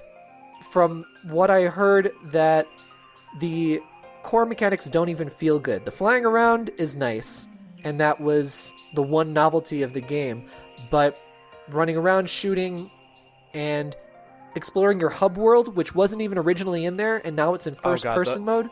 The hub world is so uninviting. Yeah, and the way that the game is structured, not just in UI, but how you find matches and... yeah, so... Sorry, I just have to say this. Please. The hub world is so impersonal, which is really ironic because they actually put you into the first person. Yeah. I think that there were just so many huge disappointments with this game that I think it's a really big contender. Oh yeah, absolutely. I mean, also I want to mention too about Anthem. It went down to $5. Yeah. It was $5 that's when I picked it up. last month. You bought it for $10 and you paid too much, as many people on Twitter pointed out. It came out this year. It came out in what, March-ish? Yeah. They are trying to get rid of this game as fast as I can. Okay, so I would probably suggest Mario Kart Tour as number 4. Yeah, I think we did make that cut, right? Yeah. Honestly, if I had to rate it right now, Mario Kart Tour number 4, Monkey Ball is number 3, Borderlands 3 is number 2, and Anthem is number 1. I would say almost the exact same, but that's just because of personal feelings. I would say Mario Kart Tour 4, Borderlands 3 is 3, Super Monkey Ball is 2, and Anthem is 1. I could actually make that concession because, again, Borderlands 3 was a good game. The only thing that threw me off was just the way that the characters were written, and it was just so... It was so extra in a bad way. Yeah, just trying way too hard, right? Exactly, yeah. So, if you can put the game on mute, the game would be great. And thanks to modern television sets, we can now put our TVs on mute. Yeah. So I would say that that's what Borderlands 3 has above Monkey Ball. Monkey Ball does not feel good to touch. I will give you that because I didn't play Monkey Ball, but I can definitely hear your disappointment from the game experience itself. And honestly, I saw that episode of Game Married when you guys played it, so I kind of got that firsthand experience of your frustration. Yeah. All right, so there we have it. Anthem, number 1, biggest disappointment. What? Disappointment? Disappointment. Biggest disappointment. In a video game. And now, we move on. I hope you've kept daggers in your boots, because we're going to be drawing blood here on the compromised Oni Dino Galen Game of the Year. Gonna bleed all over that compromise. What? No. What? So, as, I don't know, somebody in a movie once said, a good compromise is a deal when both parties are dissatisfied. And if there is not one feeling that this Nintendo Everything podcast gives you, dissatisfaction. So welcome to the main event. Galen, your nominees, please. Welcome to the jungle. We got games and games. Oh my god. Disappointment. Yes. My nominations for Game of the Year: Luigi's Mansion 3, Resident Evil 2 Remake, and Untitled Goose Motherfucking Game. My nominations are Yoshi's Crafted World, Fire Emblem 3 Houses, Voter's Choice. and hey, it won that category. Yeah. And by a huge margin. And they gave it absolutely no fanfare whatsoever. They're just like, it's an anime game. Yeah, and people said they liked this game. Man, okay, moving on. Where's Subway? And finally, Astral Chain. Not the sequel where it's plural, right? Disappointment. Now I believe it is my turn to make the first cut. Let's do it. This is a tough list. We actually have 6 really good games on here. There's a lot of good games. This is a really tough list. We're looking at best of the best. Galen, how are you feeling about Untitled Goose Game? I will honk you until my dying breath. I've always wanted someone to honk me until their dying breath. That's all you have to say? So you're wondering what my opinions are of Goose Game? Yeah, in terms of being our game of the year. This is a very, very strong contender for me, because literally the only complaint that I have about the game itself is that it's not long enough. This is the first game in quite some time that I have 100% completed and still wanted to play more of it. Okay, that's really strong. Yeah. All right, we'll hold on to that one for a bit. I think I will do for the first cut Astral Chain. Really? Okay. I knew you were going to be surprised. Yeah, I mean, honestly, my first cut would have been Yoshi's Crafted World, but okay, explain your reasoning. So my thought here is that the highs that I'm having with Astral Chain are incredibly high. They are some of the craziest things I've done in a character action video game. Yeah, it's a platinum game. I mean, I would be disappointed if it wasn't like that. But battle system wise, they have truly outdone themselves. There's so much versatility and so much depth to the inputs. But it's still a character action game with, little bits of hack and slash added to it. It feels so incredible to play once you get the combat down, and I mean, you're sending your guy out, you're micromanaging all these little things that are happening between 2 different characters, and everything can change on a dime. And it's not just like, press Y, press X. It's seriously, do this input, send this character out, manage their health, manage your items, dash over here, switch your weapon. Characters around. Yeah, wrap your character around, perform a combo. And the dodging is really unforgiving. It's more unforgiving than Bayonetta, in my opinion. Okay. It's incredible. Once it clicks, and it's just incredible. That said, okay. I have issues with a lot of the pacing in it. And I have had a few instances where I've just been like, what is going on? There's a few mini games that are balancing mini games where you have to control the control sticks and or the controller itself because it has the gyro in it. You're holding ice cream that's like 10 scoops high, or you're holding boxes, and it's just not super responsive. It doesn't move like you want it to, so you're constantly dropping things.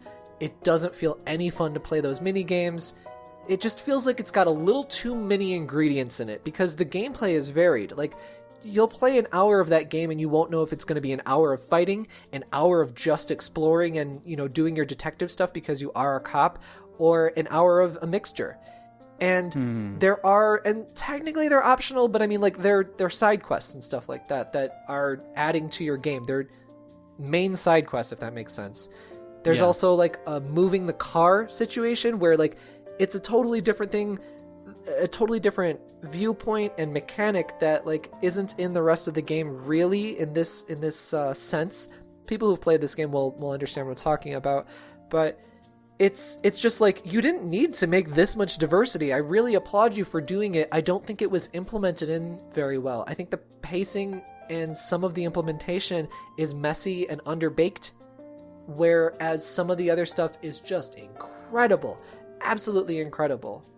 The platforming with chain jumps is awesome and it feels great, but every once in a while you get hit on a little piece of geometry and it's unforgiving and then you fall down. And it's not that much of a penalty. It takes away a sliver of health, but it just feels bad on the experience when it's like, man, I should have made that jump, but like there's just this little tiny piece of geometry on the corner of where I was trying to jump, and like it made me jump too far, or I just hit a wall or whatever. And I've had too many micro frustrations and then a couple of macro frustrations to say that it was top tier best game. It is in this category, but it is not at the top.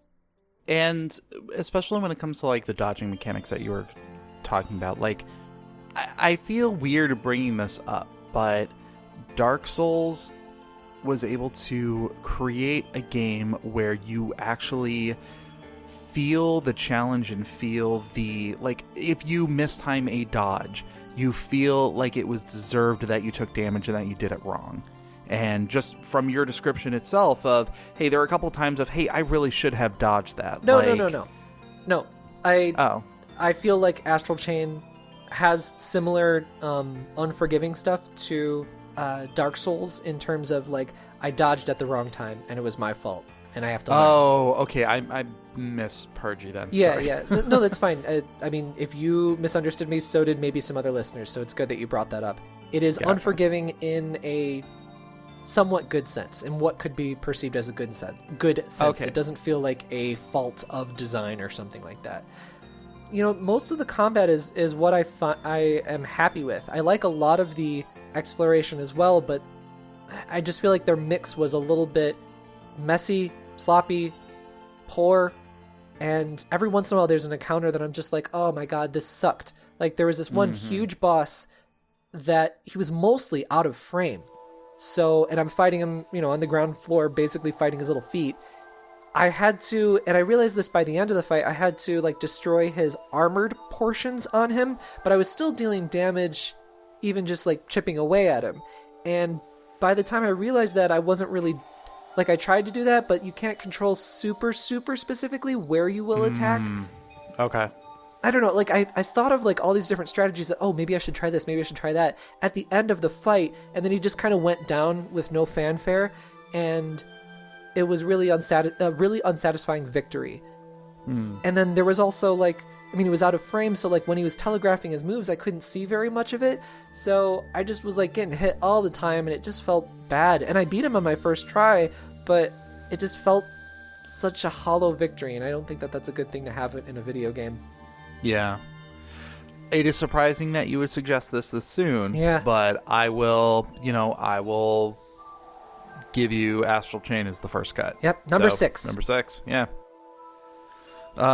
Your turn. Number 5. I have to go what would have been my number 6 of Yoshi's Crafted World. I'm going to fight you on that. I had way too good of a time playing Yoshi's Crafted World. Okay. And I would love to hear that experience. So, give me your defenses on this one. There is so much attention to detail in this game, and the game is designed for that attention to detail to be appreciated. There's no timer, there's no nothing like that, except for, I think there's like some time trials or something, but those are supplementary, and it's pretty common for I think, a platformer to have time trials after you've already played the stage. Mm-hmm. But anyway, you leisurely walk through all of these stages, both back and front. The entire stage flips around so you can see it from the flip side. And everything is set up to be like you're actually in the real world. You're like in like a nursery school or something like that, because there's drawings that indicate you're in space. All of the set dressings are like human stuff, like a juice box or some stacking blocks that kids play with, packages of, just general stuff, like you unbox your phone, you unbox like a new mug, whatever it is. Pens, like things like that are just designed with such creativity to evoke that, oh, I'm on a sand world now. Oh, I'm in space, I'm in a forest. And you have to look through your environments to find your collectibles and stuff like that. And there's so much variety in how the levels are designed. Though they are all platforming stages and they go basically from left to right, there's a lot of stages that actually have verticality or have you going backward a little bit or going off on a side path. And it feels so refreshing to play that game. I never felt bored, and I constantly felt compelled to go back to the game, even when compared to some other platformers that I've played in recent memory. Even with Yoshi's Woolly World, I actually didn't feel like the levels were designed as well in that game, and I didn't have as much fun playing it. With Yoshi's Crafted World, I was constantly wanting to go back to that. And not to mention the costumes. I didn't even mention the costumes. You can dress up all of your Yoshis in all these different little costumes that you can find throughout the world, and they're creative, from like little cars that they're in to like a little pumpkin. You can put them in like a little hat. All of it is like in-world stuff, and it had like every little thing had so much thought put behind it. So you definitely were captivated by its aesthetic in nature. Yeah, not even just the aesthetic, just the incredible love that went into this game. It is the epitome of cute. Well, let me ask you this, like, objectively, compared to the other games that came out this year, like, how do you feel like it affected the overall, like, the gaming scene, and how did other games respond to this game itself? Yeah. So, well, okay, in terms of like affecting the gaming scene, I think that it will be inspirational to some small indie developers and maybe some stuff that Nintendo does in the future, but it's not like been a big old thing when you say compared to Fire Emblem Heroes or Fire Emblem Three Houses. Resident Evil 2 Definitely not Remake. Fire Emblem Heroes. Those I feel like have affected, and we're going to see some game design decisions happening in so many different companies because of those games. So there is that strike against it, but yeah, I don't know. I would cut a few games on this list before Yoshi's Crafted World. That's just me. So, well, let's talk about some of those other ones then. So we've talked about two of your games so far. So let's talk about one of mine. Which one is the first from my list that you would cut? Well, it's your cut right now, though. So I know, but I'm like, I think this is going to be kind of like a similar one where maybe we should talk about all of these in more detail before we start making more cuts. I am thinking, though I haven't played it yet, so I'm sure I will love it, and I love so much behind it. Untitled Goose Game. I will cut you. I know you would like to pick up that garden shear from that old British woman and come over and shank me. No, you don't understand. I will go ahead and unloosen the rope that is holding the gate together. Then I will sneak through, ring the bell, distracting the old woman. Then I will go over, take the shears, bring them back through the gate, and cut a bitch. And I am that you bitch. You are that bitch. Yeah. No, I mean, I will be completely honest with you. Untitled Goose Game is pretty high up there. Like, of these three, I would say it is probably one of the stronger contenders for Game of the Year for me. Yeah, I know that has been a joke that I've been running for a while now, but I stand by it. Even just like what you said right there, where you're like, okay, I will do this, then this, then this, then this. Like, that is a perfect little glimpse into what you do in that game and like how it's set up in like your own little sandbox. So Yeah. I see what you're saying. Well, let's talk about Luigi's Mansion 3. Sure. I think of my list, this is probably my weakest of the contenders. Luigi's Mansion 3 is a fantastic game, and this has been a very expressive year when it comes to video game characters, and I feel like this is the game that kind of best personifies bringing that expression out. And just from the micro mannerisms of like the nervous humming and just the every time you go into a new level, he just kind of like peers ever so slightly, and you can sense that skittishness in the character, which is something that you don't see in a main player character. Yeah, the animations are so good in this game.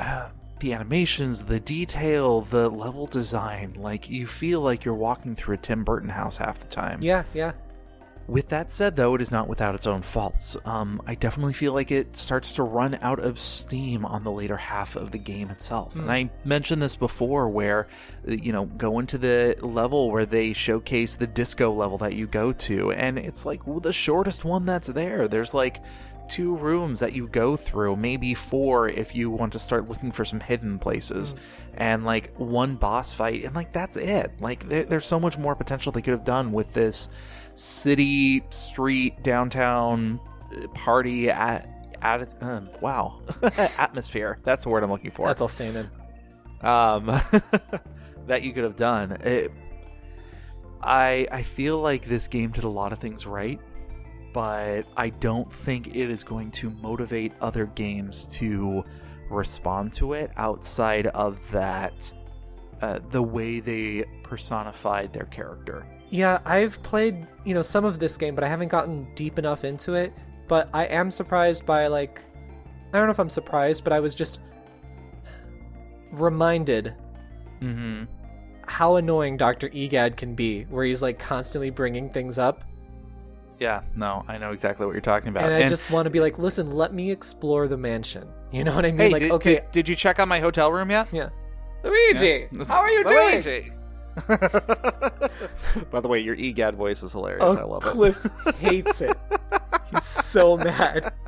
Yeah, I've been playing it on my YouTube channel in case you want to check that out and check out me annoying my husband to the point of divorce almost.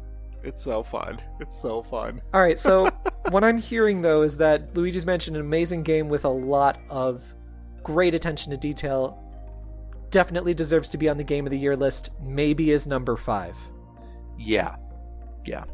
Like, I honestly, I would say number 4 because I'm still kind of pushing towards Yoshi's Crafted World, but I'm not going to make that call just yet. I would make that concession because there is so much stuff happening in Luigi's Mansion 3 that I think elevates what it does a little bit more than Yoshi's Crafted World. So Yoshi's Crafted World, number 5. Luigi's Mansion 3, number 4. Game of the Year. So we've already talked about Goose Game, and I'm still going to hold on to that one. We're now looking at the top 3, so we really need to focus on Resident Evil 2, the remake, and Fire Emblem's The Three Houses. Which one do you want to talk about first? Let me talk a little bit about Fire Emblem Three Houses. Yes, okay. I was playing this just last night. Been playing it a little bit more recently after a spurt of not playing it. And jumping right back into that game, I'm still so overcome with how good it is. How good the gameplay loop is. I don't think I've played a game that has this good of a gameplay loop in years, honestly.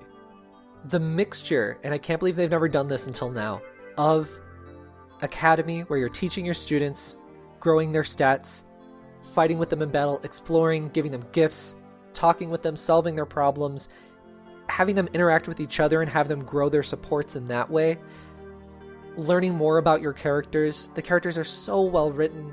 they have so much depth to them where you're like, oh, okay, well, she's the one that's like this. Oh, well, this is why she's this way. And therefore it adds a little bit of extra flavor text to, oh, that's why she's making this decision. Oh, that's why she's reluctant to talk to him. And that kind of thing. About every character in your house, in the 3 different houses.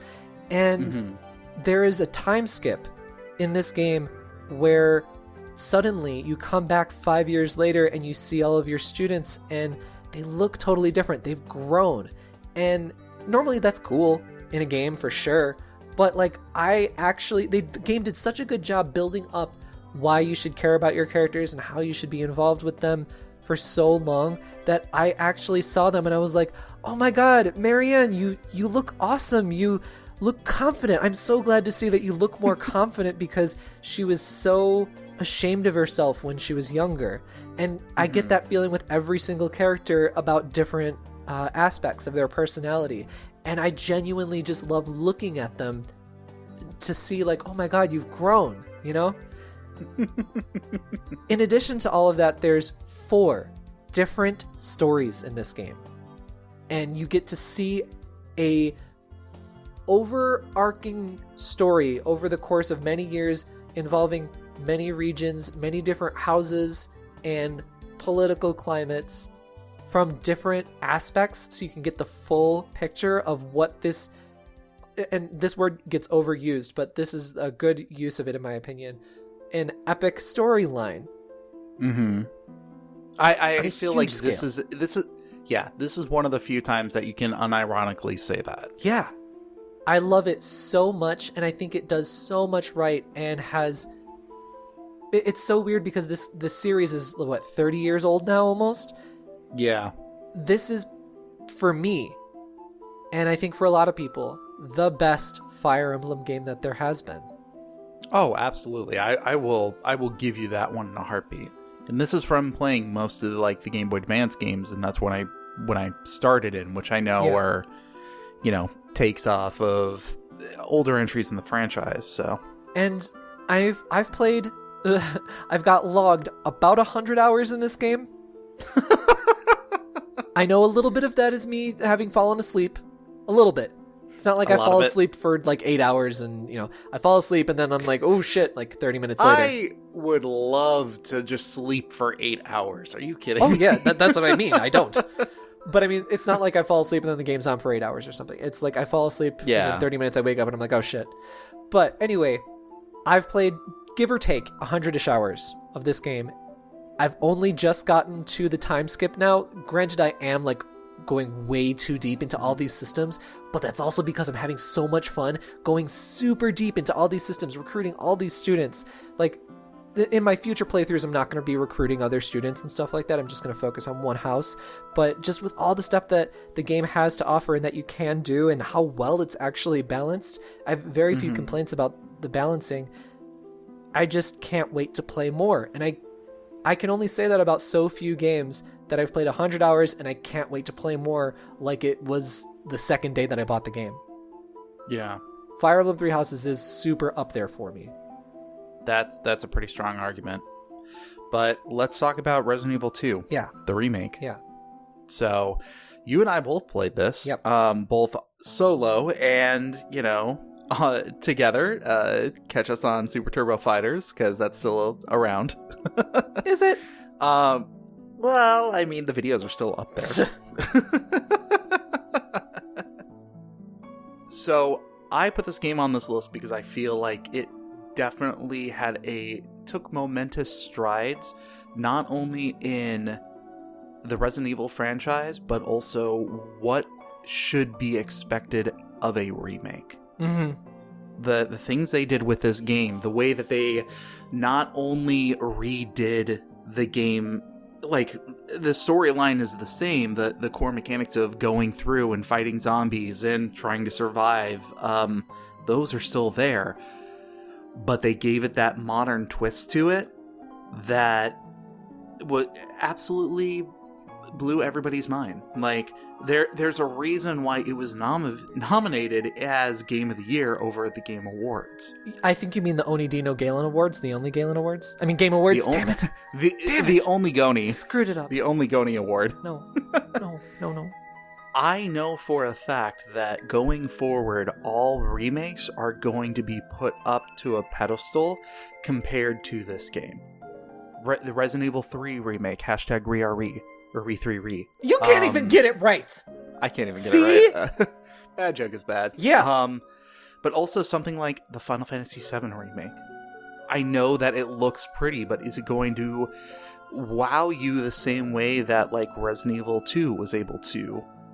Yeah, because here's the thing. Resident Evil 2 Remake was a return to form for the series. Exactly. Some may say that it was 7. I didn't even play 7 because I was so disinterested in it being in first person. Mm-hmm. That was a step in the right direction, probably. But Resident Evil 2 Remake is so good in evoking that old Resident Evil, classic Resident Evil feeling with a modern twist. They did such a good job of pacing it perfectly. I mean, the game isn't perfect. There's but there's some complaints that I have about it. But yeah, I have replayed that game so many times this year. Mm-hmm. As both characters, as flipped scenarios, in hard mode.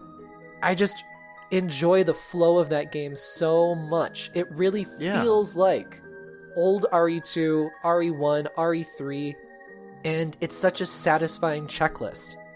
And the more you play it, the more you become more familiar with the surroundings and the better that you can do each time. Like, the game is the length that it is and it's paced the way that it is so that you can actually go back and try to go for higher rankings. Yeah. Because it separates that first time experience of playing the game from now I'm going to try to master the game. Exactly, and it feels so different each time. Exactly. Not each time, and but I mean like as you progress. It offers such a broad spectrum of people who want to actually play this and who will find enjoyment out of it. It checks a lot of different boxes for a lot of different people. And it has that accessibility option as well for like the assisted mode and stuff where it gives you aim assist and a whole bunch of other junk. Yeah. So, I mean, there's that too, which is always good to have in your games. This is a really strong one for me, honestly. Exactly. And like, I mean, the visuals are so good. That engine, the RE engine is awesome. I wish it ran on the Switch, but it doesn't. Exactly. Allegedly. It looks so good. The animations are just so carefully done. Like, I think that's something that I can say about most of these games that we've nominated here. The animations in Remake 2, like when you reload your gun, you're in a dark area and you have your flashlight out, and each character holds their flashlight a little bit differently between like their shoulder and their neck as they load their gun and then they bring it back out. That all is so smooth. Mr. X just like popping into a doorway and being like, huh. Yeah. He ducks down. He puts his hand up and has to like squeeze his way under door frames when he goes through. Yeah. And it's just, there's such a loving attention to detail that is given to so many different aspects of this game. Some of the character models in that game are the best character models I've ever seen. It feels so polished. Yeah, like not Uncanny Valley kind of thing. Like, I think that Leon and Claire have a tad bit of Uncanny Valley in them.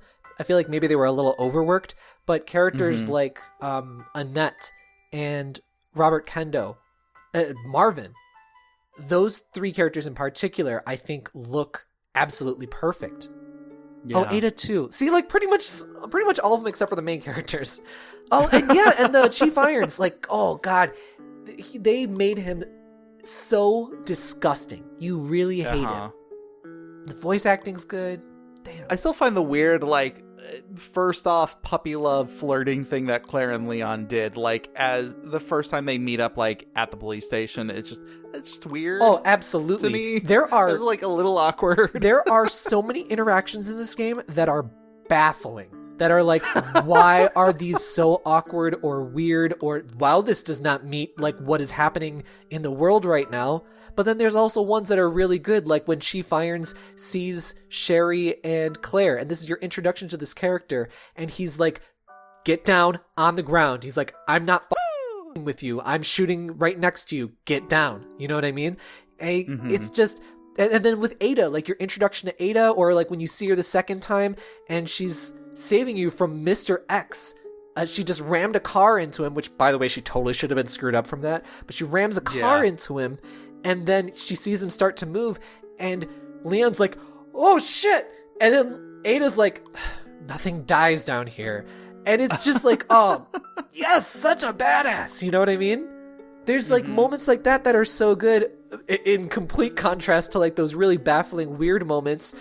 Or like, I mean, Sherry's mom dies, and then you're like, okay, we gotta go, Sherry. Hey, can you run? You know, it's just like, you should have a little bit more reverence for the situation. And then like later on, Sherry's like, hey, you two can adopt me. And it's like, little girl, you just lost your ma and your dad horrifically. Like, there should be so much more. You need to live in that moment a little bit more, and it's baffling. Yeah. Well, and part of those are allusions to the actual writing from the original one. I think that some people could say that, but I disagree. Yeah. It could be written better. Like, just add a few more lines of dialogue. It could be way more dramatic. So, now we get to the point where we start to compare these games together. Yes. And comparing the two, I think Resident Evil 2 wins out over Fire Emblem Three Houses. I'm not sure about that, but I think that they both beat Goose Game. Well, I feel that Resident Evil, and I'll even fight you on that one. I feel that Fire Emblem, while it is incredibly well written, while it is incredibly, the game loop is fantastic in it. From what I am hearing from you, I feel like pacing is a bit of an issue in the sense of Fire Emblem. In the sense that there is so much to do and so much to get through and so much that you want to invest yourself in that you start to burn yourself out on the game loop itself. Like you said it yourself, the game has been out for a number of months now. You haven't even beaten the campaign just yet. That's a complete misinterpretation of what I'm saying, though. I am diving into a bunch of comparing these two games to each other. Well, you need to have Goose Game thrown into this mix. Don't be like Goose Game is above this. Okay, well, I was gonna have Goose Game might be my game of the year. It might be your Galen of the year, but is it our compromised game of the year? You know what I'm saying? Okay, no, that's fair. Okay, hold on, wait. I have to defend Fire Emblem Heroes though for what you just said. Pacing is not an issue. I'm diving into a bunch of great optional systems. There are complete options to auto-instruct your students every week. And you don't have to go into all these optional battles or anything like that. You can go straight through the story. My second campaign, I'm not going to be focusing on recruiting other students from other houses. I'm not going to be focusing on doing a whole bunch of side stuff. I'm going to just plow through it. And I feel like I'm going to beat that game in like a quarter of the time, if not less, than my very first run through. Just because there's that much versatility to it. So here's my other question to you. Do you feel that Fire Emblem has the same polish that Resident Evil does? That is a great point to talk about. No, because Resident Evil 2 has like incredible amounts of polish. There's very few things that I find janky. It's amazing that a AAA video game like that came out and it works. It's not broken. Yeah. You know what I mean? From Capcom. Yeah. I will say that Fire Emblem Three Houses could have had more money thrown at its animations in terms of when you're interacting, because there's a lot of interacting with the characters where the voice actors are giving it their all, and it's excellent, and the dialogue's written really well. All that's great, but the characters' animations, it's like, oh, I've seen that animation before. Oh, I've seen that one before. And it's just like, man, I wish there was more. Like, I wish there was like twice as many idle animations, or not idle animations, but interaction that they have when they're like trying to plead or when they're like sad or whatever. What they have right now gets it across, but that's definitely a point where I feel like it is lacking. Yeah, because when I compare these two games to each other, I really feel like it's a difference between quality versus quantity. And I disagree though. Well, and here's the thing. I'm not trying to say that there is no quality to Fire Emblem. Both of these games have these qualities in spade. but when you are looking at what they excel in, I feel like Resident Evil has more polish to it than what Fire Emblem does. However, I believe that Fire Emblem sacrificed some of that polish in order to give you more content and more things to do within the game itself. Possibly. They're not really mutually exclusive, but I see where you're going with that. Let's talk about the goose in the room, because you keep ignoring it like you're going to get it to slip on by, but I'm going to take a gander at this game. I haven't played it yet. I applaud you for that one. We have both played RE2 and Fire Emblem Three Houses. I've not played Goose Game. And according to you, I have not played Fire Emblem Three Houses. No, it's convenient for me when you have and when you haven't. No, objectively, you have played some of Fire Emblem Three Houses, and I want you to play more. That's how good this game is. So the reason that I am feeling so strong about Goose Game is because I have not found a game recently that has captivated me to the same extent that Goose Game has, and has compelled me to want to do everything I could within the game. Like, the fact that I went through and I did the time trials, for God's sake, to get everything done within the game, and planning out meticulously the exact routes and the exact ways that you go about it. Like, and it still just captured my every attention and my every iota of me wanting to play a video game. The fact that it is the shortest game out of all three of these. Like, you could literally beat this game within, like, I would say, like, 2 hours. But it knows what it's doing. It's know what it's offering. And when you pick up this game, you feel good while playing it. And we also have to look at the way that these games have affected the gaming community as a whole. I mean, you said it yourself. Like, the goose has been used as a political icon now. Yeah. Like, the meme force is very strong with this game. But here's the thing is, like, nearly everything that you're saying about Goose Game, sans the political thing and how short it is exactly what I would say about Yoshi's Crafted World. I completed that game 100%. I did the time trials. It makes me feel so happy to play that game. There's so much attention to detail. It knows what it's doing. I'm saying that maybe Goose Game is our number 3 of the year. Because of its cultural significance that it has been able to obtain, I would actually say that it is above Fire Emblem. Oh, I disagree, though, because Fire Emblem has had such an impact on the gaming community.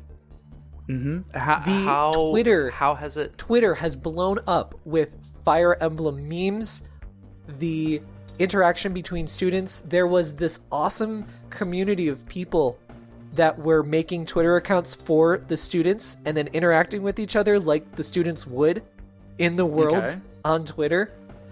The voice actors, something you don't see too often, getting super involved in the fan community. The voice actors were very involved. And yes, not just the main 3 of them. I have mad respect for that. So many more of them. Especially Joe Zija. He's been doing streaming and stuff like that. He's a great streamer, actually. He's really entertaining. And there has just been a huge community behind this game. I totally agree with what you're saying about Untitled Goose Game, but I think compared to Resident Evil Remake and Fire Emblem Three Houses, I think that it is not as impactful in terms of being our compromised game of the year. I've yet to play this one, too. Well, here's the thing.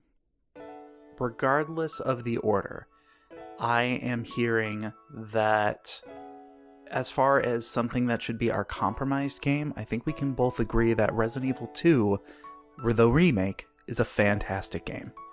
And as it being one of the only games on this list that we have not only played, but played together, which is a pretty significant thing considering our physical distance from each other. Yeah. And the fact that this isn't actually a multiplayer game, I think that Resident Evil should be our number 1. I don't disagree. Yeah.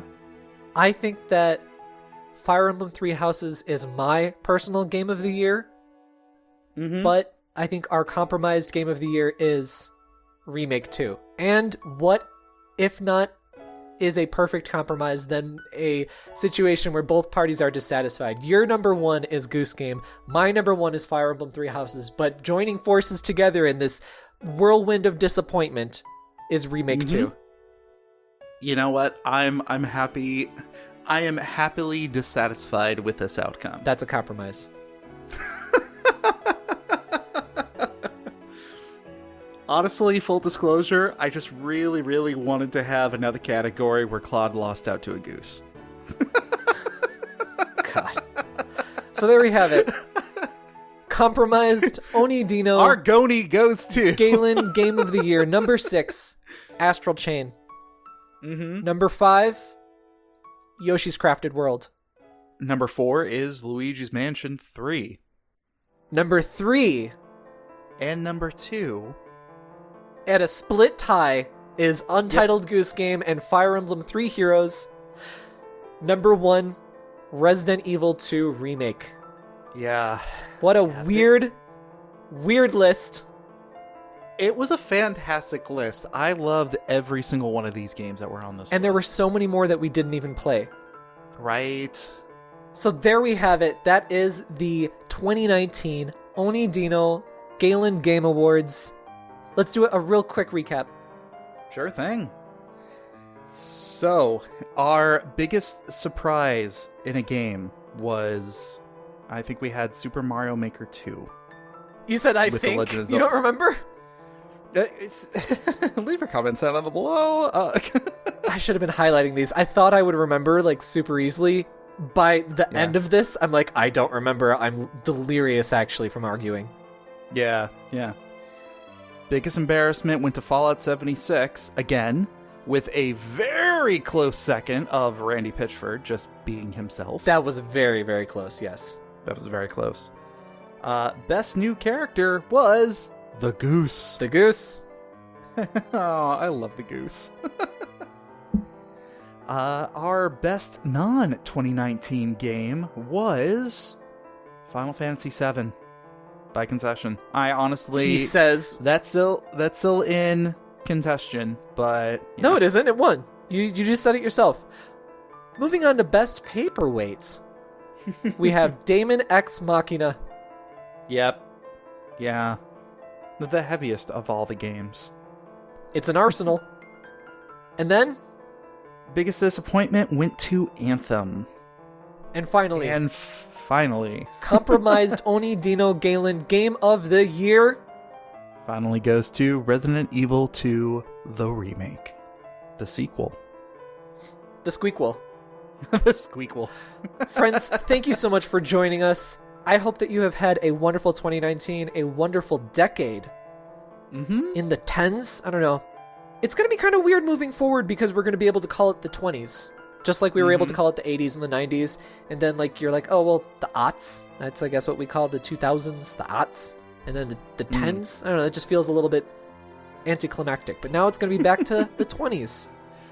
Full disclosure, when we were coming up with this episode, I actually threw out the suggestion of like best game of the decade or like for the different systems that came out, and then I realized that was so much work. So much. And I was like, I don't even want to talk about 2019, let alone the entire goddamn decade. Right. So friends, thank you for joining us for an entire year worth of the Nintendo Everything podcast. We really appreciate your support and listening. Hello to any of our newest listeners. This will be interesting if this is your first episode, but I hope you enjoyed yourself, especially if you're here at the end. Please do stick around. We upload every week. We are a weekly podcast every Sunday. We would greatly appreciate if you could recommend us to your friends, to other people, say on Discord or something like that. Anybody that you think would enjoy this kind of a show. Also, giving us a rating on a platform, that's really helpful too. Yeah. And also, like, we would love to hear your feedback, like, of these categories, like, what were your favorites? So, send in your own nominations, your own lists at our emails. We usually read those on these non-special episodes. Yep. That email is nintendoeverythingpod@gmail.com. That is, again, nintendoeverythingpod@gmail.com. And stay tuned for next year, our first episode of the new decade of 2020. It's going to be about our predictions for Nintendo's 2020 year. I predict that I'm probably going to be talking about Metroid 4 and Bayonetta 3 again, because I am stubborn. We're going to do a game out of this. We're going to actually put together a whole bunch of questions that are yes or no questions, and then that way we can answer a definitive yes or no to them. And then at the end of 2020, we're going to look back on the entire year, tally it up, and then see who wins and who is a better human being. So if you have suggestions, by the way, for like what we should predict for 2020 that are like yes, no kinds of questions, send them in to our email. Yeah. I just thought about, like, if we had a bingo card for somebody listening to our episode, what would be on that bingo card? The free space would also be known as Galen is disappointing. I was about to say, I say a really lame, like, dad joke level of joke. So, yeah, okay, I'll give you that one. There you go. Galen flubs his words. That would be on there. Oni Dino flubs his words. That would also be on there. No, that would definitely be the free space. Like, everybody gets one. How about Galen repeats a joke for the 8th time? No, want to talk about it? That wouldn't be a free space, but that would definitely be on the board. Self-referential humor. Overplayed. Galen says, That's another one. Oh my god. You don't know how many ums I cut out of this podcast, guys. So many. I should cut them out and send them to you, like ears. What? Van Gogh. Speaking of go, we gotta go. See you later. What's the end of the podcast? Awkward transitions. That's another, Oh, that one's the free space. That one is the free space. Stay tuned for us next week. Stay tuned for us next year for our predictions video. It's going to be exciting. Yeah. For everything Nintendo. Stay tuned to Nintendo Everything. Bye-bye. Happy New Year, everyone. Happy New Year.